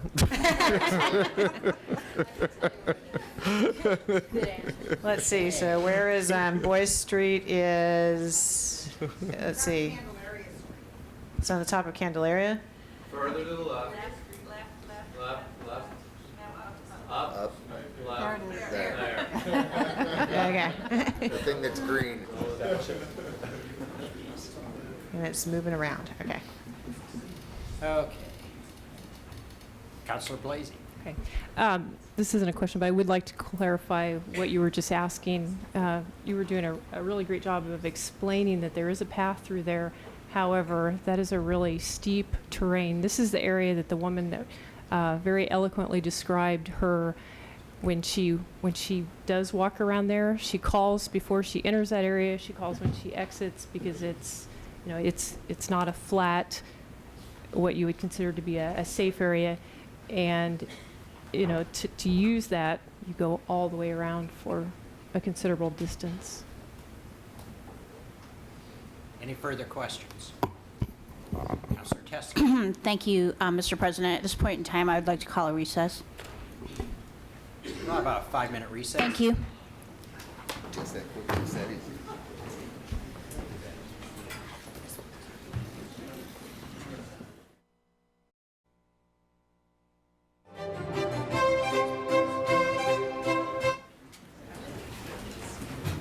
Okay. Were there any further questions for staff? I'm going to close this public hearing. Councilor Nanke. Mr. Chair, I would move staff recommendation.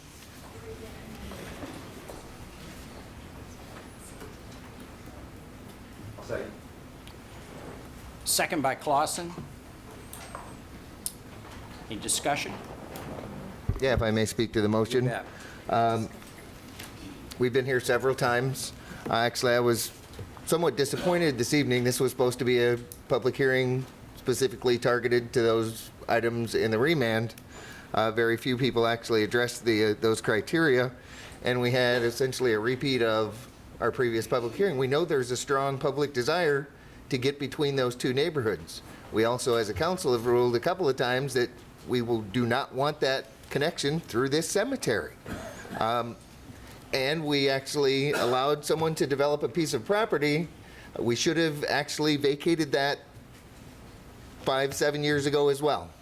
And it's a shame we didn't. There is no real rush to this, except for we voted unanimously to not make a trail through a cemetery. So what does it matter if we wait or not? When the transportation system plan or the bike ped plan comes before me, I am not going to vote for anything to go through the cemeteries. I voted to purposely remove that. So in addressing the criteria, which is what we're supposed to be here for, we need flexibility in those items as we review different land use actions. And that's what we're here for today, to basically make those findings on the decisions we made previously acceptable to LUBA. So, hence my motion. Thank you. Councilor Clausen.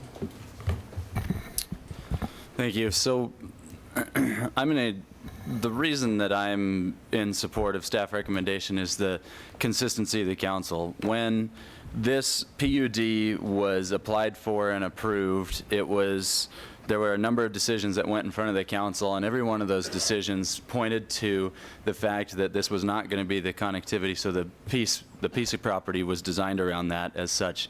When we start going back and we change that and we change that, then it just provides a lack of consistency in the community. In my opinion, it just should have been, it just seems like it was unspoken that that's the way it was going to be when you read back through all the documents, and this should have happened at that time to finalize the deal. So that's where I stand. Thank you. Councilor Dickey. Thank you.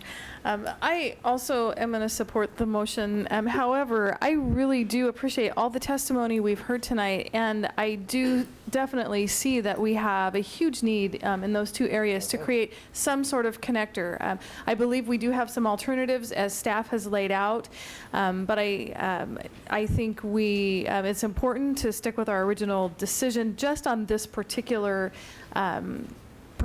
item, and I really do hope that we can find a way to connect, because I think it's important to have that connectivity. We have things coming before us. We're going to be looking at the bike ped plan coming up very soon, and so I don't see any reason why we can't make that a priority, make some of these connections a priority when we get to that point. We've heard really loudly and clearly from the residents of that area, as well as residents of other areas who took time out of their schedules to come down and speak to the issue of connectivity. So I think it's really clear that there's a need, and I think that we might be able to find other ways to go ahead and fill that need. Councilor Blasey. So I am not going to support the staff recommendation. I appreciate all of the history and the decisions that have been made in the past. But you know, this is the beauty of this. This is a public testimony, and we have sat here and we've listened. And I'll tell you honestly, you know, I was going to vote differently when I got here, but hearing the concerns from the neighborhood firsthand, and I've been out there. I've walked that area. I've walked through the cemetery. I've walked up and down those streets. You know, I too shop at Life Source, and this is the type of community that we want to create for Salem. You know, we have talked about this. You know, we talk about creating a sustainable community in the Fairmont, in the other area. the other. No, the other that's coming up for discussion. You know, this is the type of community that Fairview. Thank you. This is the type of community we're trying to create. And the thing that I'm taking away from the public comments tonight is we can find a way. My concern is that if we vacate this, we're taking away one of those options. This is not a done deal. If we vote and we don't vacate this, it remains an option. And I've, you know, I've personally, I feel horribly about where we've put the landowner, you know, in this position, and that we're, you know, that this has gone on for years. But this is, you know, this is a really important issue, and this is where we're trying to move forward. This is the direction we're trying to go with Salem. And, you know, and the folks coming out with their children and saying, I don't want my 6-year-old, my 8-year-old, and my 10-year-old to walk down Commercial. The gentleman who spoke about getting hit on his bike on Commercial. You know, these are issues that are, you know, this is our reality, and we need to, you know, make a decision that takes all of this into consideration. You know, I too understand the concerns about turning the cemetery into, you know, something that is not respectful. I would not support that. If, you know, if a plan were to be put in front of me that was not respectful of the cemetery, I would not support that. But I think at this point we need to leave some options open, and by vacating this, I think we close that option. So I will not be supporting that. Councilor Tessler. Thank you, Mr. President. Well, cohorts, we have before us a very difficult decision, but it continues to amaze me that I can travel to our fair city, Portlandia, in the north, and walk and bike on a more than 50-mile long trail called the Springwater Trail. Maybe some of you have been on it or experienced it. It continues to puzzle me that bike and ped access is welcomed and embraced in other cities, especially Portland, but here it is such a struggle to get 3,000 feet. You know, there must be a line in the sand, and it begins tonight. And I'm sorry that I'm going to have to not support this at this time, because I do think that this has been a long string of misunderstandings. I do think that this has been handled poorly. To the gentleman that made the comment about respectful cemeteries, I was in a cemetery in Mexico where people had dinner and strung up lights and put candles all over the cemetery and sang songs and had a really fun time. It's called Dia de los Muertos. It's a very, very respectful ceremony of the dead. Different cultures have different traditions about cemeteries. Often the only green space in a community there is a cemetery. So we have different cultures in our cemeteries than other people do. I really believe that we should have alternate options. I'd like to keep this as an option. I think there are other options that we can explore. Some of them are more viable than others. We need to have staff work diligently on discovering those options and laying those options before us and making sure that those options are vetted by the public. We need, as a community, to right now commit to having a bike and pedestrian-friendly community. If we're not going to commit to that, then we're done. We're done. And when you talk to people about why they don't want to live in Salem, there's a couple of reasons, and one reason that does come up is it's really unsafe to ride a bike here, and it's really unsafe to walk around here. And I used to ride my bike to work every day, and I rode 6 miles every day, and there were parts of my bike ride that were unsafe. And we need to recognize that, and we need to do something about it. And just a bike path on Salem Parkway is not going to cut the mustard. So we just need to have that message tonight, and that's why I'm going to vote no, because we have to start this discussion, and I'm going to start it tonight. I'm going to support my fellow counselor, Councilor Blasi. Councilor Blasi and I represent SCAN. That's what I'm going to do. Thank you. Yeah, quite simply, I'm never going to vote ever for a path across the cemetery. It's that simple. For a bike path, a walking path. So I really recommend to staff that we get off the dime and find these people their access route anywhere but across that cemetery. And that's the position the council's taken as they've hung these folks out, the property owners, for 7 years. I thought it was ironic to watch Dave Moss testify. I remember him testifying in favor of the bike path. and really put up a battle, and the council said absolutely not, because we're not building a path across that cemetery. And, I live in a part of town where you can bike and walk. So if any of you want to move to northeast Salem, I'll tell you what, it's pretty easy to get around over there. But we have to get across the Capitol super block. We have to get across Bush Pasture super block. We have to get across Willamette University super block. And if you live in a certain part of northeast Salem, you have to go across the cemetery in that part of town, which has a lot of historical graves in it, which, by the way, have been vandalized because it's so easy to get into it. So I just have to support the motion tonight, because I think it would be hypocritical to suggest to anyone that I'd ever vote to put a bike path through a cemetery. It's just, I don't know, maybe I was raised by a lieutenant colonel, not a sergeant major. Maybe that's so thank you. Councilor Clem.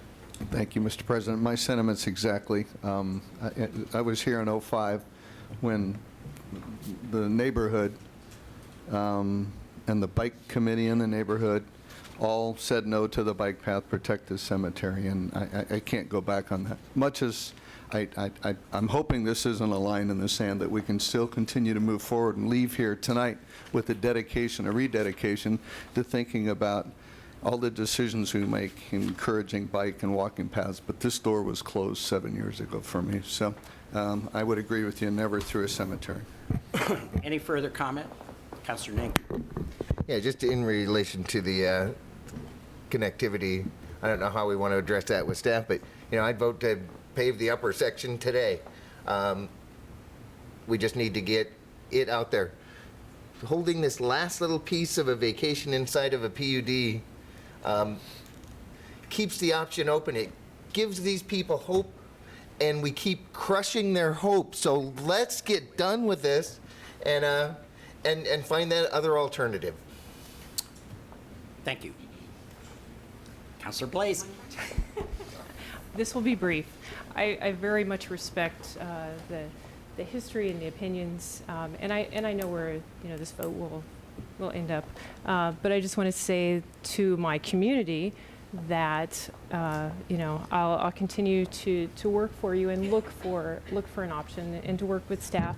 And staff has been just incredible about discussing different options. So this won't be the end of it. We'll keep looking for a way to connect those two communities and to create a pathway. So. Okay. Everybody ready? All those in favor of the motion say aye. Aye. Aye. All opposed? Nay. Nay. Nays, want to raise your hand so she can count you? Sure. Nay. Okay. All right, motion passes. And we'll take a 3-minute recess. Oh, get the stopwatch out, buddy.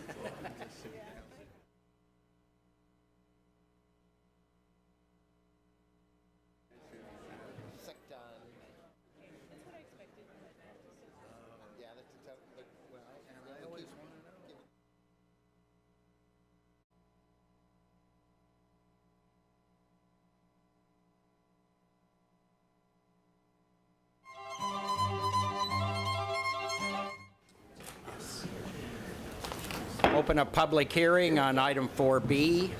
City Recorder. Yes. The Salem City Council will now hold a public hearing to receive testimony on an appeal of denial of a vehicle for hire license for Desiree McPherson. Criteria for review of a vehicle for hire license are established in Salem Revised Code Chapters 30 and 34. Thank you. Do we have a staff report? Yes. Good evening. Hope you can all hear me. My name is Jeff Starkey, Management Analyst for Building and Safety, a division of the Community Development Department. The subject of the hearing this evening is the denial of a vehicle for hire. Could you speak into the mic? We're having trouble hearing you in parts of the real. How's this? That's better. Good. Okay. Good evening.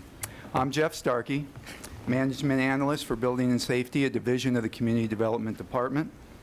The subject of the hearing this evening is the denial of a vehicle for hire driver license for Desiree McPherson. Staff is recommending the council affirm the denial of the vehicle for hire application from Ms. McPherson. The application was received on April 19th of this year. On May 4th, the application was denied by the Community Development Director based on the background investigation performed by the Salem Police Department. At this time, I would like to invite Sergeant Carpenter from the Salem Police Department to come forward and share the findings of that investigation.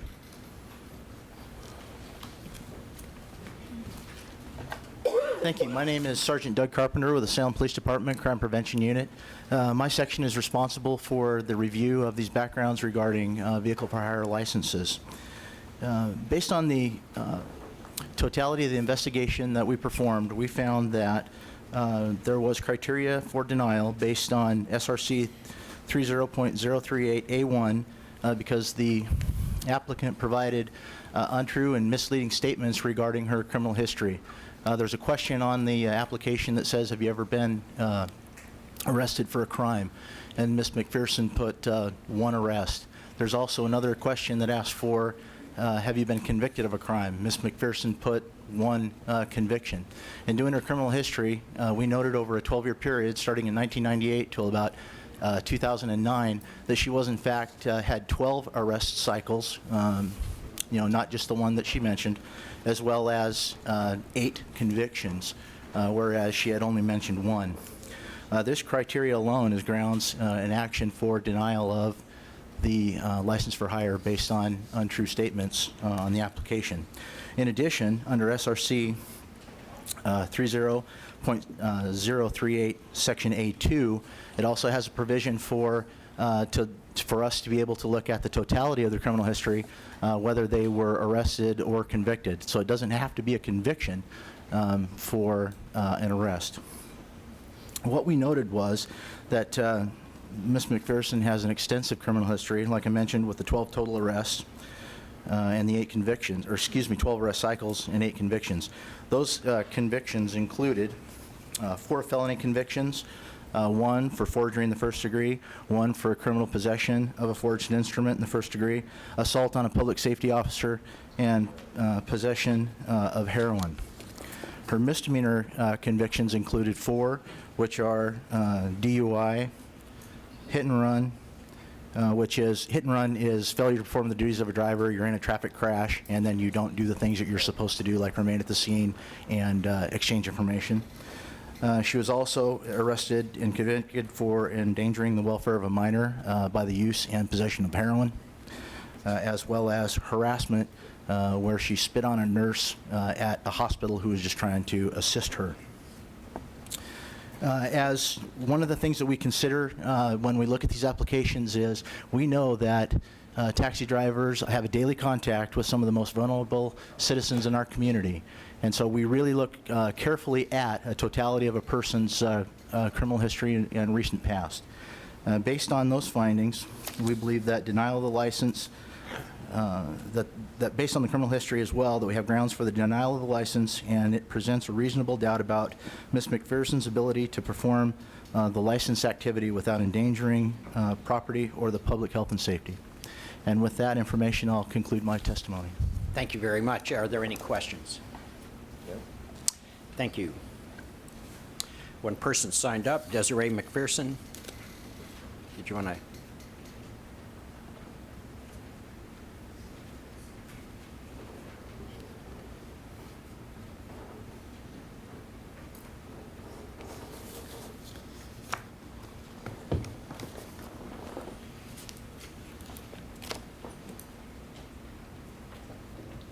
Hi, I'm Desiree McPherson. I was denied my taxi and permit license, and I think this happened in 2005, 5, 6, 7, 8, or yeah, it was about 3-4 years ago, and I know I was denied due to my past, something that's happened in the past, and I would like to be considered to get my taxi permit and license. I feel like I deserve it. It's been 3 years, and since I've had assault on a police officer, which it was, that was the reason why I was denied years ago. I'd like to just let you guys know I've changed. I haven't had a drink since that happened, and am not going to. So I wanted to let you guys know that, and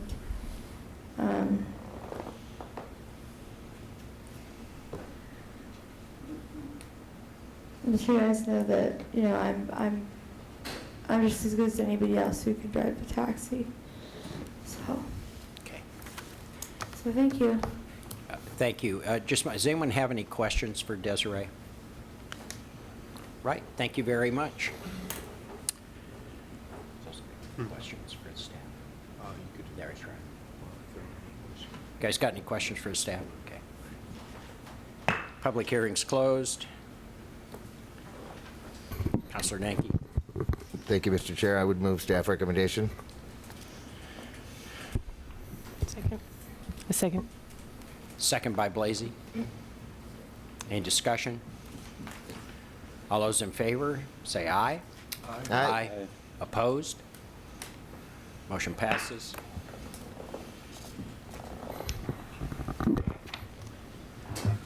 Open a public hearing on 4C. The recorder would read the...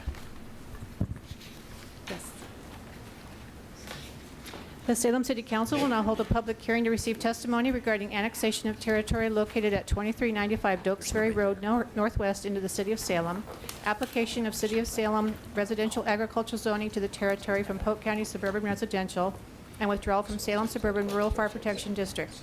Testimony on the annexation shall be directed toward whether the proposed changes are in conformance with the review criteria set forth under SRC 165.130C. Testimony on the application of City of Salem zoning shall be directed to the criteria as set forth in SRC 165.100. Testimony on the withdrawal, which is not a land use decision, shall be directed toward whether such withdrawal is for the best interest of the city. Testimony may also address any other criteria a person believes applies to the proposed changes. Failure to raise an issue accompanied by statements or evidence sufficient to afford the decision maker and the parties an opportunity to respond to the issue precludes an appeal of action on the annexation to the Land Use Board of Appeals on that issue.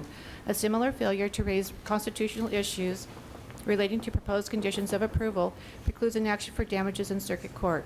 Any participant may request an opportunity to present additional evidence, arguments, or testimony regarding the application. The City Council shall grant such request by continuing the public hearing or leaving the record open for additional written evidence, arguments, or testimony. All right, thank you. We have a staff report.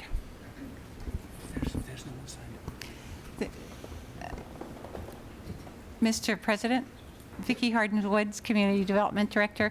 We don't have anyone signed up for this hearing, so unless you would like a presentation, we would skip that this evening. Eric, if you could enter your presentation into the record in its entirety. Yes, sir. Good evening. I'm Pamela Cole, and I'm presenting the staff report for annexation case number C6705. I request that the staff report and its attachments be entered into the official record, and I will show you the vicinity map. Okay. Any questions for staff?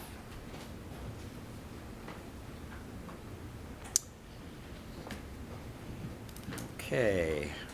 There's no one signed up. Close public hearing. Councilor Clem. Yes, thank you, Mr. President. I move staff recommendation. Second. Second by Nanki. Discussion. All those in favor say aye. Aye. Opposed? Motion passes. Open public hearing on item 4D.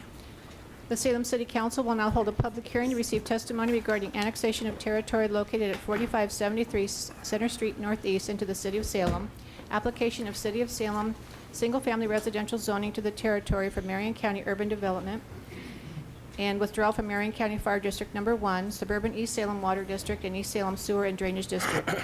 Testimony on the annexation shall be directed toward whether the proposed changes are in conformance with the review criteria set forth under SRC 165-130C.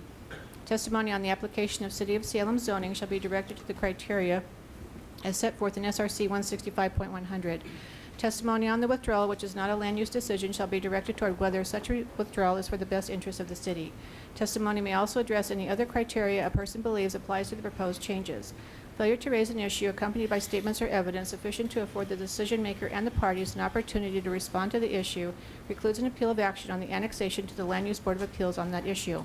A similar failure to raise constitutional issues relating to proposed conditions of approval precludes an action for damages in circuit court. Any participant may request an opportunity to present additional evidence, arguments, or testimony regarding the application. The City Council shall grant such request by continuing the public hearing or leaving the record open for additional written evidence, arguments, or testimony. Good evening. I'm Lisa Anderson-Ogilvie, and I'll present the staff report for annexation case C708. I'd like to enter the staff report and its attachments into the official record. Thank you. Thank you. There's no one signed up to speak on this issue. Any questions? Okay, thank you. Closed public hearing. Councilor Nanki. Thank you, Mr. Chair. As Councilor Thomas is absent, I would move staff recommendation. Second. Second by Clausen. All those in favor, say aye. Aye. Aye. Aye. All opposed? Motion passes. Go on to public hearing 4D. Open public hearing 4D. The Salem City Council will now hold a public hearing to receive testimony regarding annexation of territory located at 4790 and 4810 Auburn Road, Northeast into the City of Salem. Comprehensive plan map designation change from industrial to single-family residential. Rezoning 4810 Auburn Road Northeast to City of Salem single-family residential from Marion County Industrial Park. Application of City of Salem single-family residential zoning to 4790 Auburn Road Northeast from Marion County Urban Development and withdrawal from Marion County Fire District Number 1 and East Salem Sewer and Drainage District. Testimony on the annexation shall be directed toward whether the proposed changes are in conformance with review criteria set forth under SRC 165.130C. Testimony on the comprehensive plan change and zone change shall be directed to the criteria as set forth in SRC 165.130C. Testimony on the withdrawal, which is not a land use decision, shall be directed toward whether such withdrawal is for the best interest of the city. Testimony may also address any other criteria a person believes applies to the proposed changes. Failure to raise an issue accompanied by statements or evidence sufficient to afford the decision maker and the parties an opportunity to respond to the issue precludes an appeal of action on the annexation to the Land Use Board of Appeals on that issue. A similar failure to raise constitutional issues relating to proposed conditions of approval precludes an action for damages in circuit court. Any participant may request an opportunity to present additional evidence, arguments, or testimony regarding the application. The City Council shall grant such request by continuing the public hearing or leaving the record open for additional written evidence, arguments, or testimony. Thank you. Okay. I would like to request that the staff report and its attachments be entered into the official record. There's no one signed up on this matter. Does anyone like to ask questions? Okay, public hearing's closed. Councilor Nanki. Thank you, Mr. Chair. I would move staff recommendation. Who seconded? Dickey? Second by Dickey. All those in favor say aye. Aye. Aye. All opposed? Motion passes. Very nice leading there. I wanted to get you through this. For F. The Salem City Council will now hold a public hearing to receive testimony regarding annexation of territory located at 2752 Boone Road Southeast into the City of Salem, application of City of Salem residential agriculture zoning to the territory from Marion County Urban Transition 10 acres, and withdrawal from Salem Suburban Rural Fire Protection District. Testimony on the annexation shall be directed toward whether the proposed changes are in conformance with the review criteria set forth under SRC 165.130C. Testimony on the application of City of Salem zoning shall be directed to the criteria as set forth in SRC 165.100. Testimony on the withdrawal, which is not a land use decision, shall be directed toward whether such withdrawal is for the best interest of the city. Testimony may also address any other criteria a person believes applies to the proposed changes. Failure to raise an issue accompanied by statements or evidence sufficient to afford the decision maker and the parties an opportunity to respond to the issue precludes an appeal of action on the annexation to the Land Use Board of Appeals on that issue. A similar failure to raise constitutional issues relating to proposed conditions of approval precludes an action for damages in circuit court. Any participant may request an opportunity to present additional evidence, arguments, or testimony regarding the application. The City Council shall grant such request by continuing the public hearing or leaving the record open for additional written evidence, arguments, or testimony. Thank you. Staff report. Yes, I'd like to enter the staff report and its attachments into the official record. We have no one signed up on this. Any questions of staff? Not. Public hearing's closed. Councilor Clausen. I'd like to move staff recommendation. Second by Tesler. Discussion. All those in favor say aye. Aye. Aye. Opposed? Motion passes. G. The Salem City Council. Open the will now hearing hold- on G. I'm sorry. Sorry. We're ready. The Salem City Council will now hold a public hearing to receive testimony regarding annexation of territory located at the 2400 block of Walker Road Northeast into the City of Salem, application of City of Salem residential agricultural zoning to the territory from Marion County Urban Transition 10 acres, and withdrawal from Marion County Fire District Number 1. Testimony on the annexation shall be directed toward whether the proposed changes are in conformance with the review criteria set forth under SRC 165-130C. Testimony on the application of City of Salem zoning shall be directed to the criteria as set forth in SRC 165.100. Testimony on the withdrawal, which is not a land use decision, shall be directed toward whether such withdrawal is for the best interest of the city. Testimony may also address any other criteria a person believes applies to the proposed changes. Failure to raise an issue accompanied by statements or evidence sufficient to afford the decision maker and the parties an opportunity to respond to the issue precludes an appeal of action on the annexation to the Land Use Board of Appeals on that issue. A similar failure to raise constitutional issues relating to proposed conditions of approval precludes an action for damages in circuit court. Any participant may request an opportunity to present additional evidence, arguments, or testimony regarding the application. The City Council should grant such request by continuing the public hearing or leaving the record open for additional written evidence, arguments, or testimony. Okay. Hello again. I just want to make sure Councilor Nanki got that last paragraph in that. Okay. Staff report. Hello, I'm Pamela Cole, as I mentioned before, and I'm presenting the staff report for annexation case number C713. I request that this staff report and its attachments be entered into the official record. Thank you. No one has signed up for this. Any questions of staff? Councilor Clausen. Sorry, no questions of staff. I have a comment before we vote. I'll wait. Okay, time's almost You want up me to here. potentially conflict or an I actual? just meant it. I'm going to close public hearing. Councilor Nanki. Thank you, Mr. Chair. I would move staff recommendation. Comments? I'd just like to declare a potential conflict of interest. I work for the school district, who is the applicant in this situation. However, no monetary gain to me and no monetary gain to the city either on this one. So I think I'm okay to vote on this one with the... You need to recuse yourself. Just don't vote. You need to just Okay, recuse yourself. never mind. I'm getting advice to just go ahead and recuse. I'll just do that. Okay, anybody else? All those in favor say aye. Aye. Aye. All opposed, motion passes. Special orders of business, we have Poll. a poll. 3.3C. Counselor Nanki? That was pulled by Councilor Clausen. Clausen. Sorry. Time ago. It was. Jeez. Oh, yeah. Fix that. Okay, I'm gonna make a motion here, and I'm gonna watch this city attorney while I make it to make sure I say it right. I'd like to move staff recommendation with the correction that prior to disbursement of funds, the grant has to be identified and approved, as opposed to right now it says prior to donations being received by the city, which is similar to what Mr. Motley had testified about. Second, Lazy? Yes, second. Okay. Second by Blasey. So to discuss that, since it's been a while, the comment was brought up that the way that the staff report was written was just that donations wouldn't be able to be received until projects are identified, gone through the process, and approved. This allows donations to be received, sit in the trust until the projects are identified and approved. So just simplifies and makes it a little easier for the neighborhood associations. Is there any further discussion? All those in favor say aye. Aye.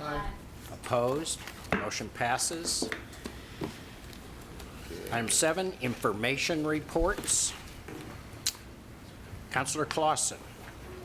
I'd like to ask a quick question of the city attorney. Is that on a point of order? Can I just go up and ask you privately real fast? Sure.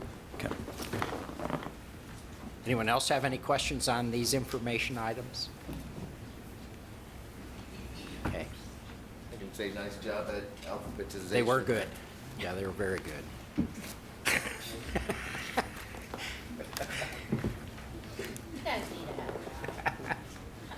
Gotta pass the time. Okay.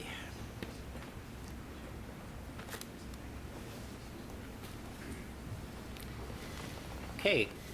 Councilor Clausen, what's your pleasure? I would like to pull both items 7.D and 7.E pertaining to the 1500 block of Davis Road South for council consideration. Public hearing. Public hearing and council consideration, however that's said. Second. Second by Tesler. Any questions, comments? If I could make comment to my motion, as we all know, Salem had some bad floods here in January. We had bad floods in South Salem in Ward 4, and this is actually not in, it says it's in my ward, but I actually think it's, this is actually, I think, in Ward 7 now. But this directly feeds into Wallen Creek, which also has had problems backing up in areas of Ward 4, even when we haven't had flood-type rainfalls. And I'm concerned about the stormwater on this. I'm concerned about our stormwater as we go into this stormwater utility phase, as we go into a potential revision of the stormwater master plan this next year.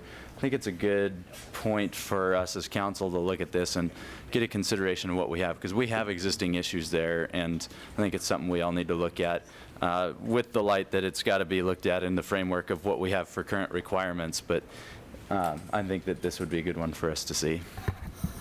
And I pulled both because they both go hand in hand with each other for that same property. Councilor Kessler. Thank you, Mr. President.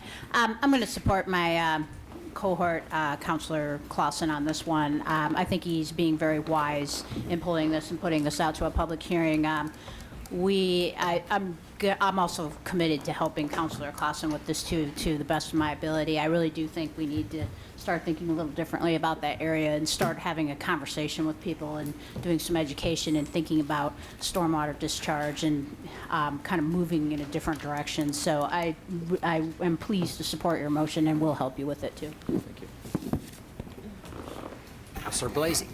I would support that as well. I looked at this today. I think it actually is in your ward, but it's so close. It's kind of hard to tell.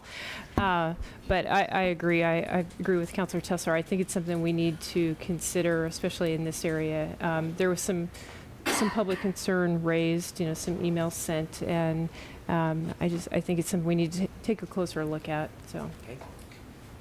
Anyone else? Mr. Fernandez. Thank you, Mr. President. I just want to be clear that what the council is interested in on the rezone, comp plan change, and the UGA relates to stormwater, even though in a public hearing, anything can be brought up, but what the staff is going to focus on is the stormwater issues and stormwater impacts related to this development. That is the intent of my poll. Okay. On this Thank you very much. It is a de novo hearing, though. Right. We can't. So my understanding is it can't be limited. The entire application will be reviewed. Correct. Okay. Councilor Nanki. Thank you, Mr. President. I'll support having the public hearings. I'm somewhat reticent, only in the respect that staff time is involved. time is involved from the applicant and attorney time, which is by no means cheap. Concern in that realm is if we want to do some things with stormwater, we should do it before someone has an application in, rather than all of a sudden, okay, you have a higher standard now than everybody else after you've turned in all your stuff and you know, committed serious funds into activities.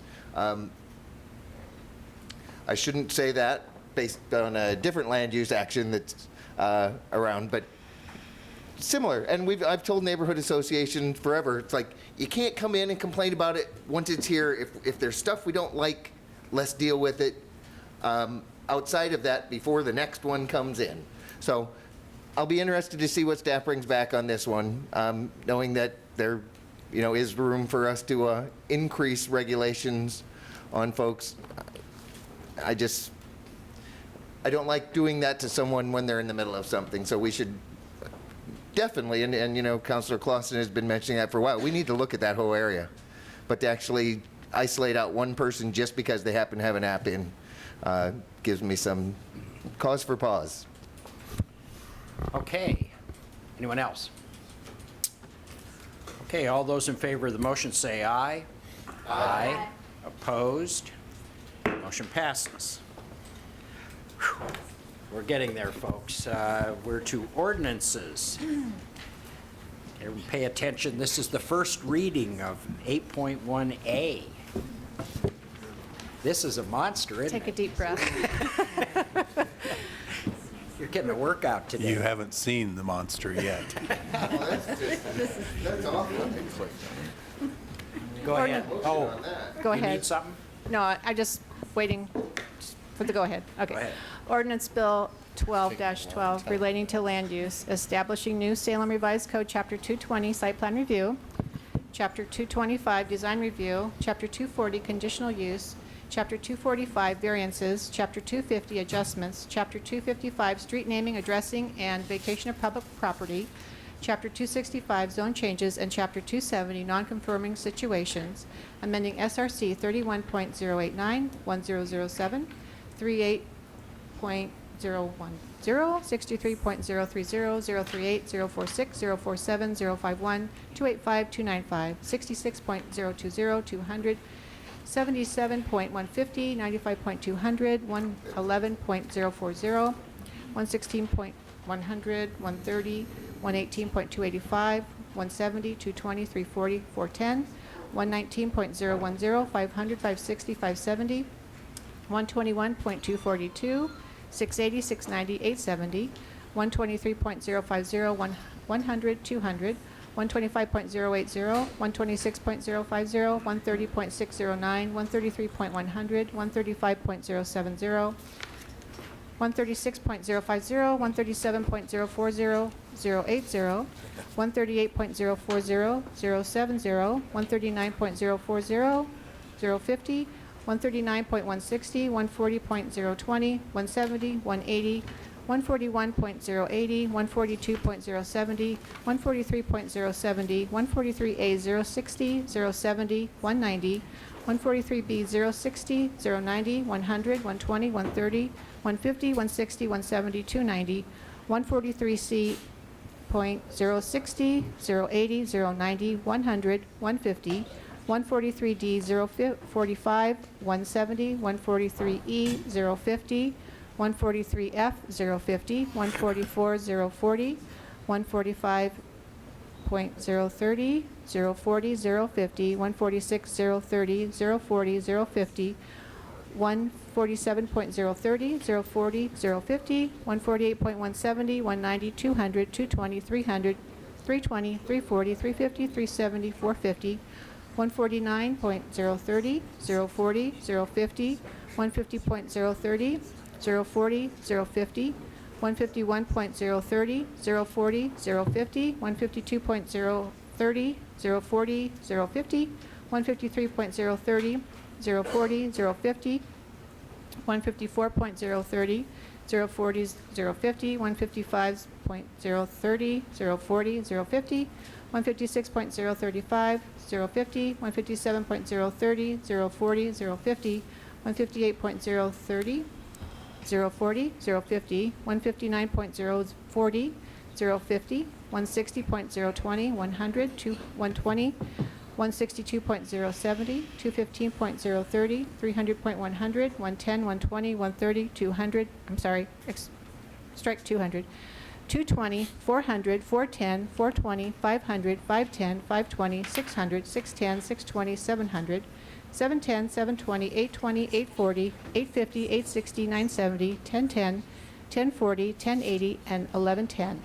Adopting revisions to the City of Salem Development Design Handbook, renumbering Chapter 165, and repealing SRC 63.042, 043, 330, 331, and 332, SRC 76.130 through 76.144, SRC 84.010 through 84.200, SRC 112.020 through 112.080, SRC 113.100 through 113.205, SRC 115.010 through 115.040, SRC 116.010 through 116.060, SRC 117.010 through 117.050, 120.010 through 120.100, and SRC 163.010 through 163.100. Well, Kathy, you could read the phone book and make it interesting. Yeah, that's very Could you repeat that? Yeah, I missed a series in the 153050 range. In a few Counselor months, when it Nanki. comes back. Yes, first I would say that I would like to make some kind of a motion to make that never happen again. To where we can just shoot her up on the screen and it's automatically part, but we'll deal with that one. Do you want a bit of history of why this occurs? No. Before a motion goes out, you sure? It's called a reading. And in the old days, when a law was enacted, the entire law was read in the public square, and that was public notice of what the contents of the law was, and everyone was charged with notice.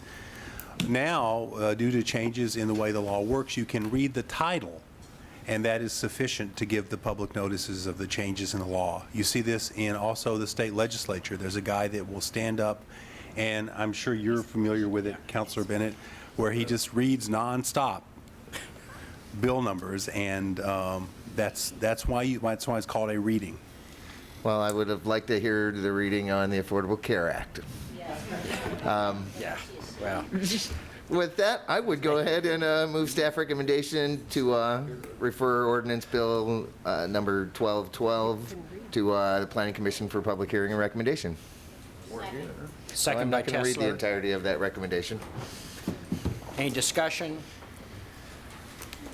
All those in favor say aye. Aye. Opposed? Motion passes. B, Ordinance Bill Number 1612 relating to the receipt and payment of money, amending SRC 2.375 and SRC 4.170 and declaring an emergency. Mr. Chair, I would move, that doesn't look right. That is not the correct title. We're the doing title looks strange compared to, 16-12. but she had the right numbers, I thought.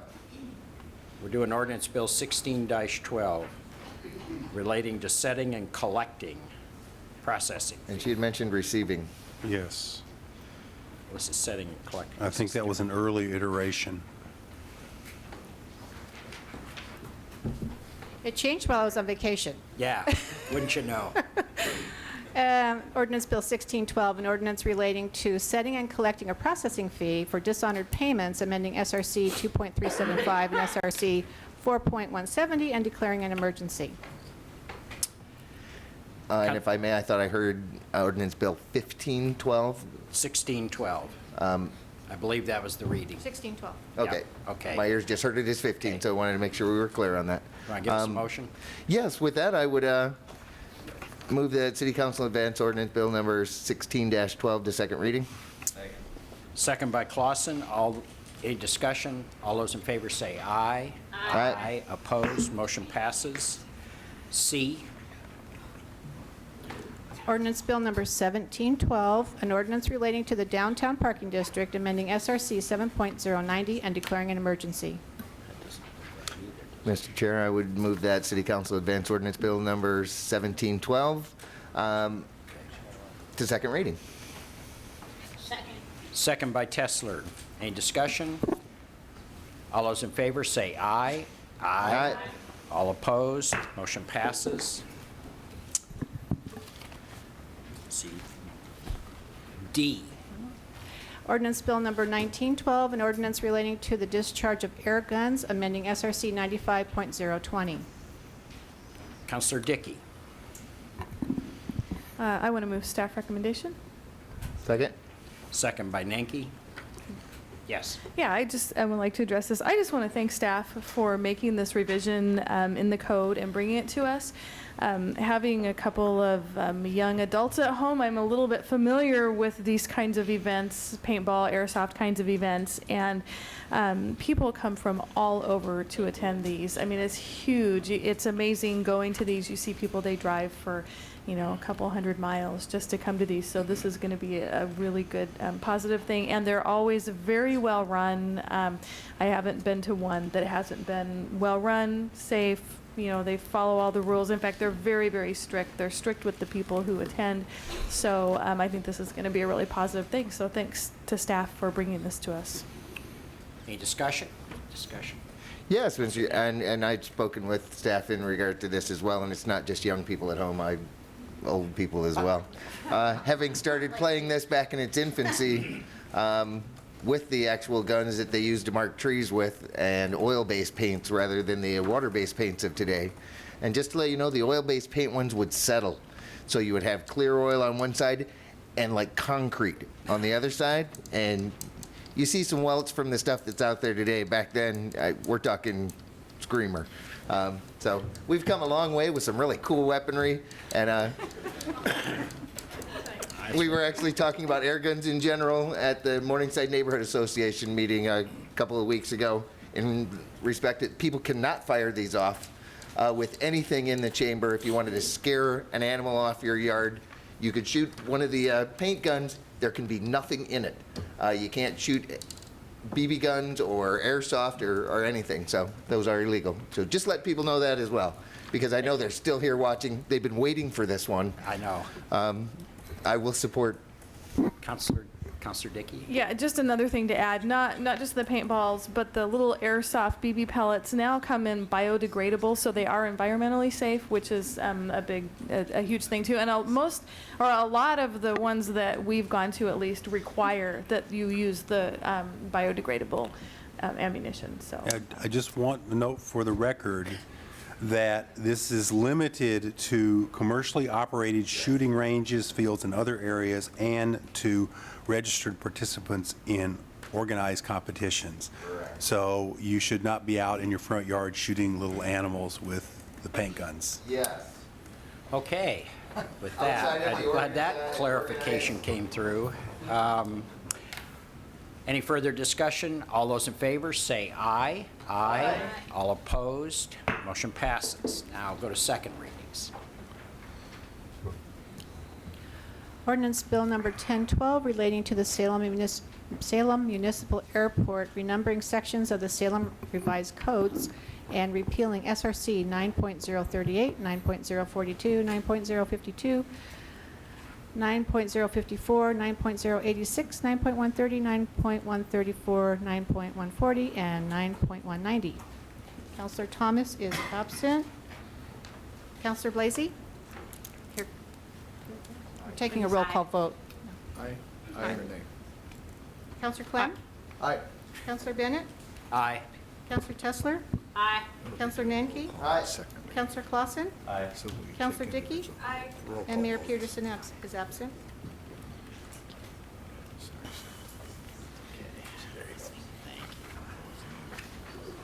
Ordinance Bill Number 1412 relating to floodplain development, amending SRC Chapter 140 and creating new provisions.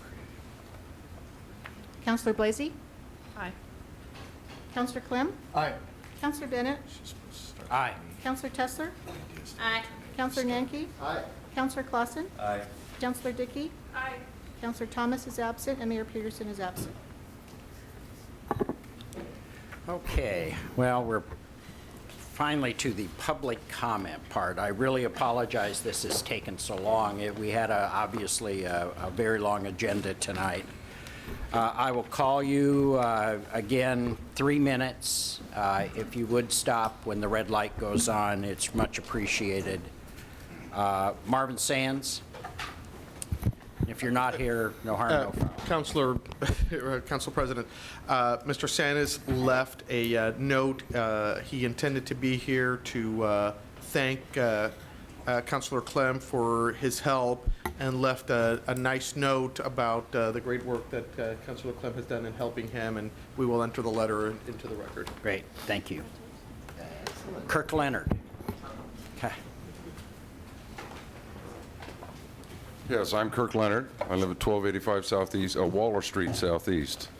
And I represent Marion Polk Move to Amend, and I think we're most of the room right now. I'd like to acknowledge these folks, let them get a chance to stand and stretch a little bit. These are a small sampling of our members. We've lost a few, and we have many more in the community. We're part of a national coalition of about 400 organizations, local, state, and national organizations challenging corporate personhood. Some 250 local jurisdictions and 6 state legislatures have taken action similar to what we propose tonight. In Oregon, Baker City, Corvallis, Eugene, Newport, Portland, Roseburg, Silverton, West Lynn, and Yachats have already acted. We're here tonight to request that you place on the November ballot an advisory question, the form of a referral, asking whether or not the citizens of Salem support an amendment to the U.S. Constitution, establishing, or reestablishing actually, that constitutional rights are for people only, and that money spent in the election can be limited by Congress and our legislatures, money spent in elections, excuse me, as was originally intended by our founders. Article 1, Section 4. Regarding corporate personhood, all states grant privileges to corporations to go into contracts, to enter into contracts, to engage in legal actions, and have limited liability. This has nothing to do with the Constitution. This is all statutory, and it won't go away. We don't object to those and other widely accepted privileges. Corporations are essential for our economic and social well-being. So Move On is definitely not an anti-corporation or an anti-business effort. We pro-business for the most part. However, the Supreme Court has created precedents for corporations having constitutional rights that the founders intended solely for humans. We believe this form of corporate personhood has corrupted our democracy and must be corrected with a constitutional amendment. 2 final points. First, this puts an issue that has long troubled citizens squarely on the table. Too much money in our politics. And it provides a specific proposal to remedy it. Secondly, your support of this local vote is not a vote to change the Constitution. It's an affirmation for the citizens of Salem to be able to speak and have a voice on this critical national subject. We are proscribed, and by the way, it's not going to cost the city anything to place this on the ballot. I understand that's been bandied about, but it does not cost the city. We are proscribed from placing a citizens' initiative on the Salem ballot because ours is not a statutory or constitutional question. Advisory questions are not provided for in the Oregon Constitution. Thank you, Kirk. Thank you very much for your patience this evening as well. Okay. Any We've questions? left a package. We've Gave got it to the Mike. packet. Left a package, please. Eagerly Any consume it. questions? Any Thank questions? you very much. Okay. Lee Mercer.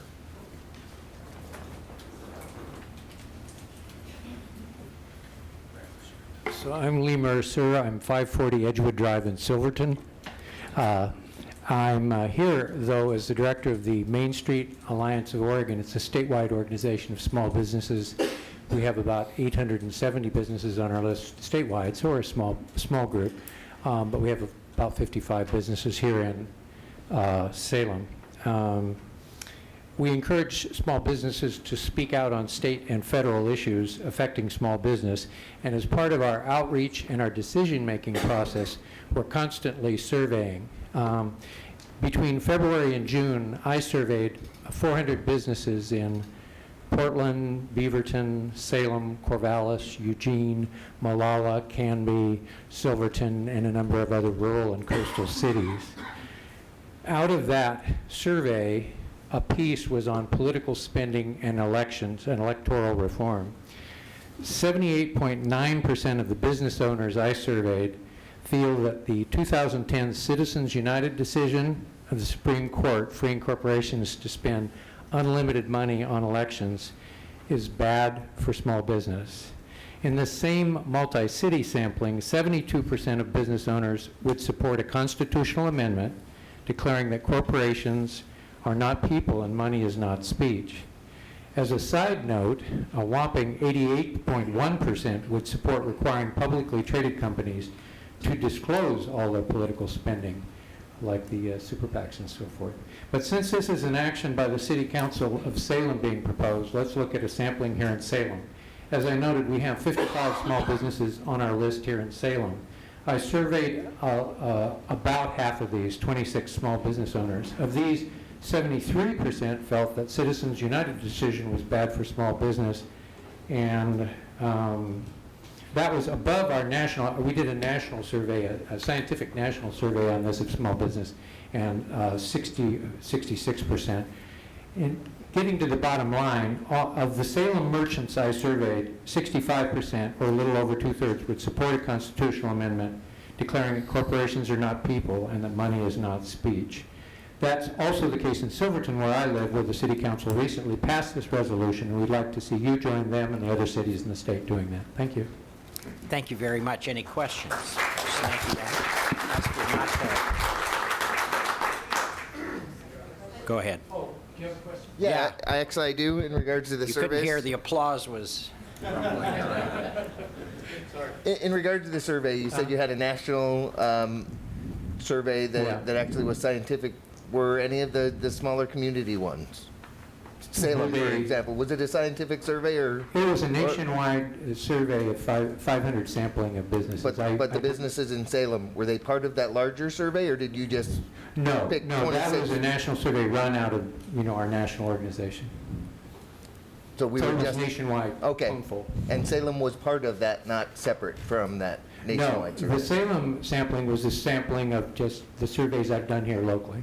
Oh, and that was what I was asking. Is that scientific, or how did you pick those? Well, it's not scientific, no. It wasn't random sampling. It was I was going door to door, and anybody that would talk to me, I would talk to. Okay. Thanks. All right. Thank you. Any further questions? Okay. You can sit down now. Thank you. Neil Feldman. Did Neil have to leave? He did. Okay. Larry Maletta.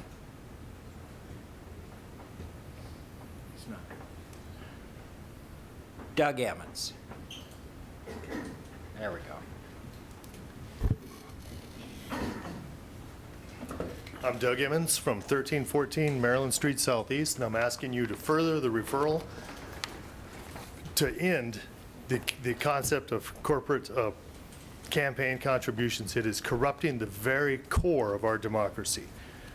The Supreme Court thinks, first, corporate stockholders and officers already have a voice as individuals. To give them yet another voice is double voice. The Supreme Court seems to think that corporations are people and that money equals speech. Well, then that means the people with the most money have the loudest voice and the rest of us are just drowned out. I'm asking you to let democracy in its most basic form, a vote of the people, to correct this travesty. Any questions? Councilor Nank. Sorry. Reading the opinion by the Supreme Court this morning in Montana, they had referenced both corporations as well as unions in the 1912 decisions that as far as giving contributions would, and I don't know, so I haven't been able to talk with anyone yet, supporting the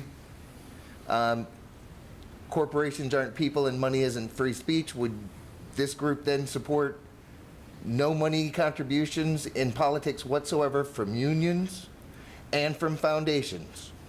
I can only speak for myself.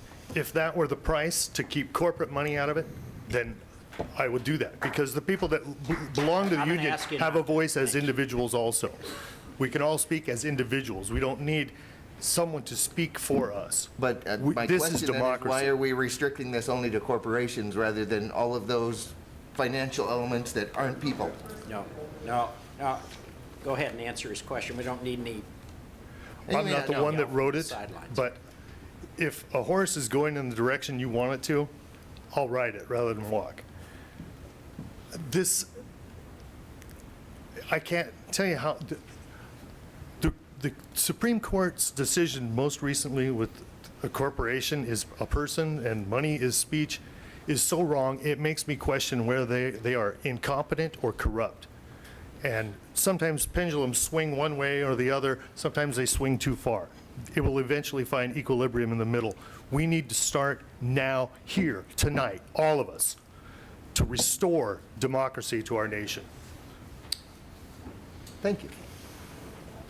I can answer the question. No. Okay. Thank you. I'm sorry. I should have said thank you. That's the end of the folks signed up. Does anyone else want to testify? At least two. Come on up. Yeah, I can read this and I emailed If you'd identify yourself and either your address or ward. Yes, my name is Dean Georgakopoulos, and I live at 2715 Inglewood Avenue. And I'd just like to clarify one thing. I think there are a lot of corporations in America, as well as elsewhere, and I think what we're really talking about here is large multinational corporations, which have a lot of vested interest in controlling things for their own benefit. And I think that gets kind of not very looked at very closely.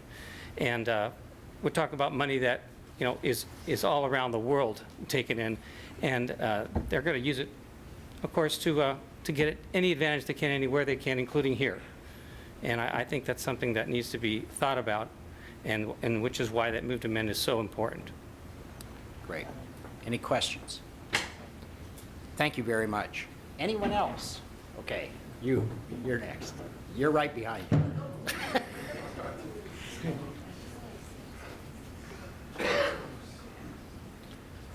Good evening. My name is David Jeffers. I live at 1675 B Street Northeast. I am a relative new resident of Salem, and I'm glad to be here.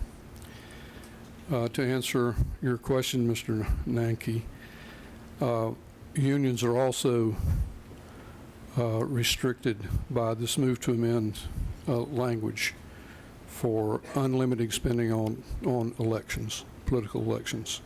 May not answer all of your question, but some of those things will have to be sorted out should this prevail nationwide.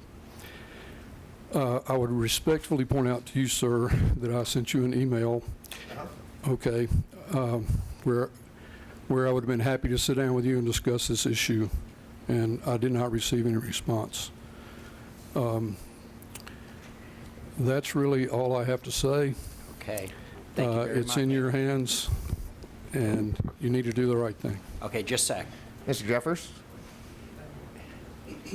And I did email you this morning, asking if you would be here this evening because my schedule is very complex lately. But I would appreciate the opportunity to sit down with you rather than try to pick and choose a certain time via email is near impossible. So. Well, I appreciate you getting back to me. Unfortunately, I was busy today and pick it up, but here I am, and I'll be glad to talk to you afterwards. Excellent. Thank you. Great. Okay.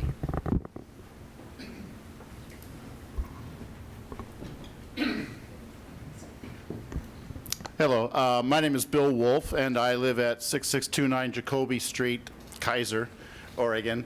The reason I'm a secretary of the Marion Polk Move to Amend, and I'm speaking here as a representative of the organization which does represent Marion and Polk counties.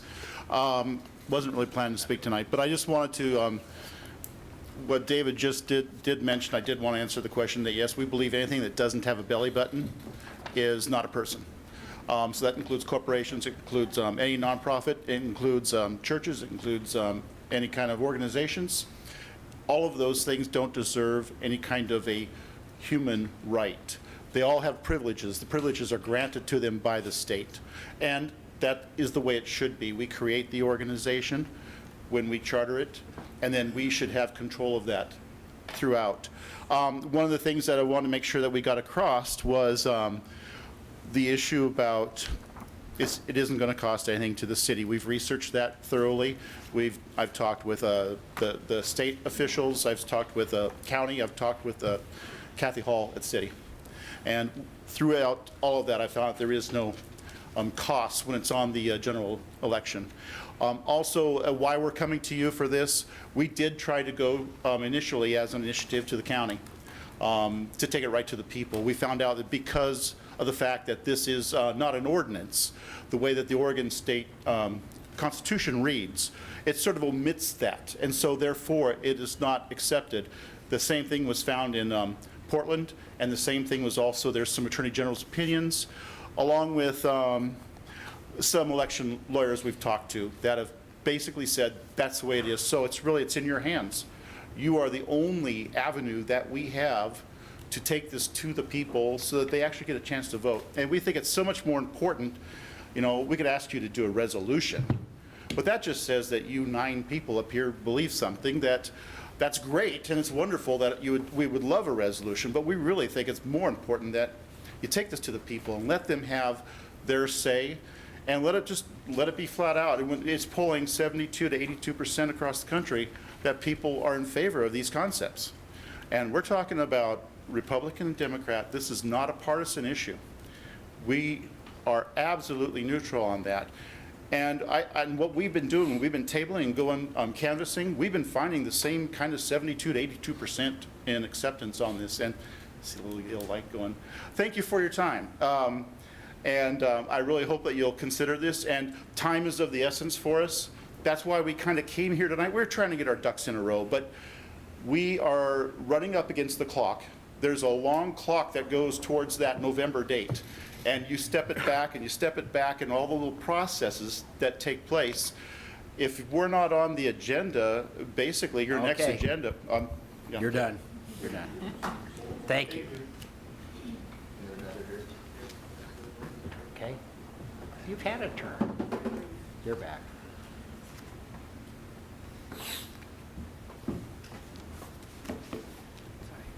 J.J. Sweeney, Salem, business name. Sorry. J.J. Sweeney, 450 Rural Avenue South. And I just would like to point out that that this is about corporate personhood. There are other corporations will still be able to contribute money to campaigns or issues. Unions may or may not. I'm with the gentleman that said if that's, giving up the right of unions to contribute is part of it, then so be it. But I would also like to point out, Councilor Nanke, that unions don't exist for profit. They exist to represent their members' rights for wages and amount of time they work in a week, et cetera, whereas corporations exist strictly for profit. Okay, that's the point I wanted to make. Thank you. Thank you. Yes, sir.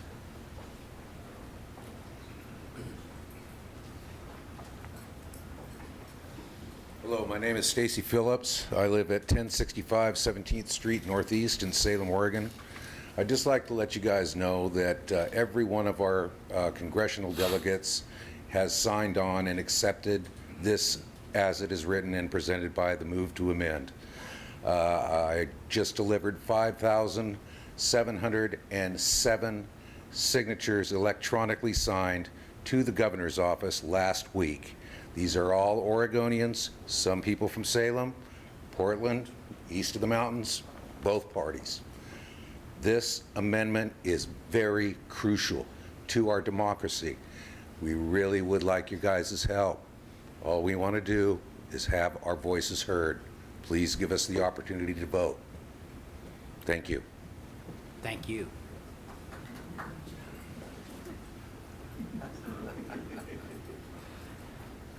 Okay. That's cute. I can't see. That's what they do at church. Marilyn, you coming down?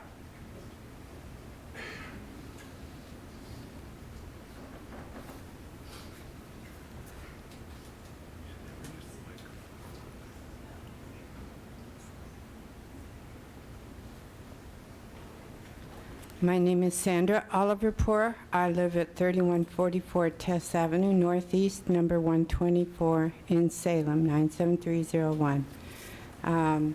I am the vice chair of Marion Polk Move to Amend, and one of the things that's my greatest pleasure is to sit at a table outside of an event or near an event so that I can speak to people about this issue. And so I would like to let you know that I have yet to have an argument or to have someone come to me and say that, you know, that they just can't buy this, that it doesn't ring true to them. It's people are so very much in favor of this that I mean it's overwhelming. And it's wonderful to be able to talk to them.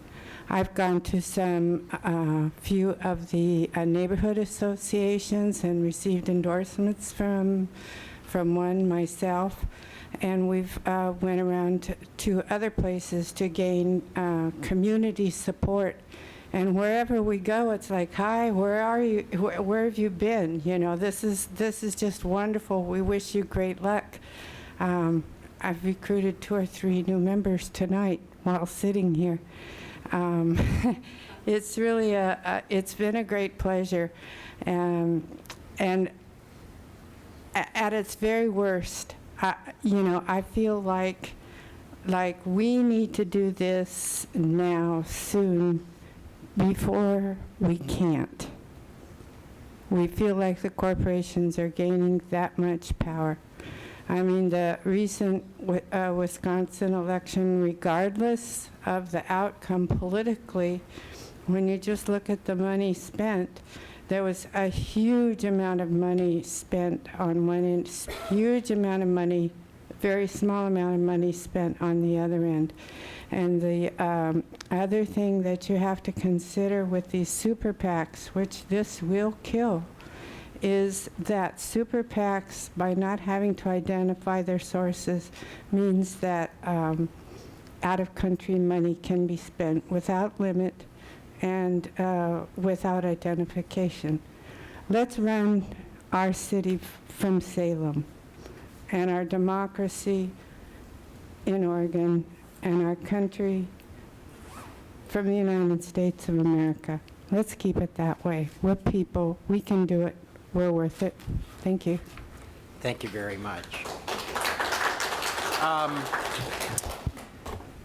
Great. Well, we will move on now to new business. You want to, yeah, come on down. You're the last one. You're starting to cut into my sleep time here. I'm Richard Harrisay. I live at 5106 Victor Point Road, Sublimity. I'm speaking to you because I am co-founder of Marion Polk MTA. And the basic reason for seeking an amendment started in 1886. Actually, there was stuff going on before that. But in 1886, there was a case called Santa Clara County versus Southern Pacific Railroad, in which personhood was putatively established. I believe that we have sent DVDs to all of the council members so that they could educate themselves on what personhood means. But what it has come to now is that where it says in the Constitution, we the people, well, de facto, it's we the corporations, because they own enough of the legislature to control the government and to get the kinds of things that they want going, and they're the ones that have crashed this economy. We the people are rising up, and we're taking back our sovereignty. Thank you very much. Okay. Move on to new business. I'll cover the mayor's items. You'll see in your packet there was a proclamation by the mayor on the canvass of votes from the primary election, May 15, 2012. And it includes an announcement of her appointments to the Historic Landmarks Commission. If there's no further business to come before the council, we are adjourned.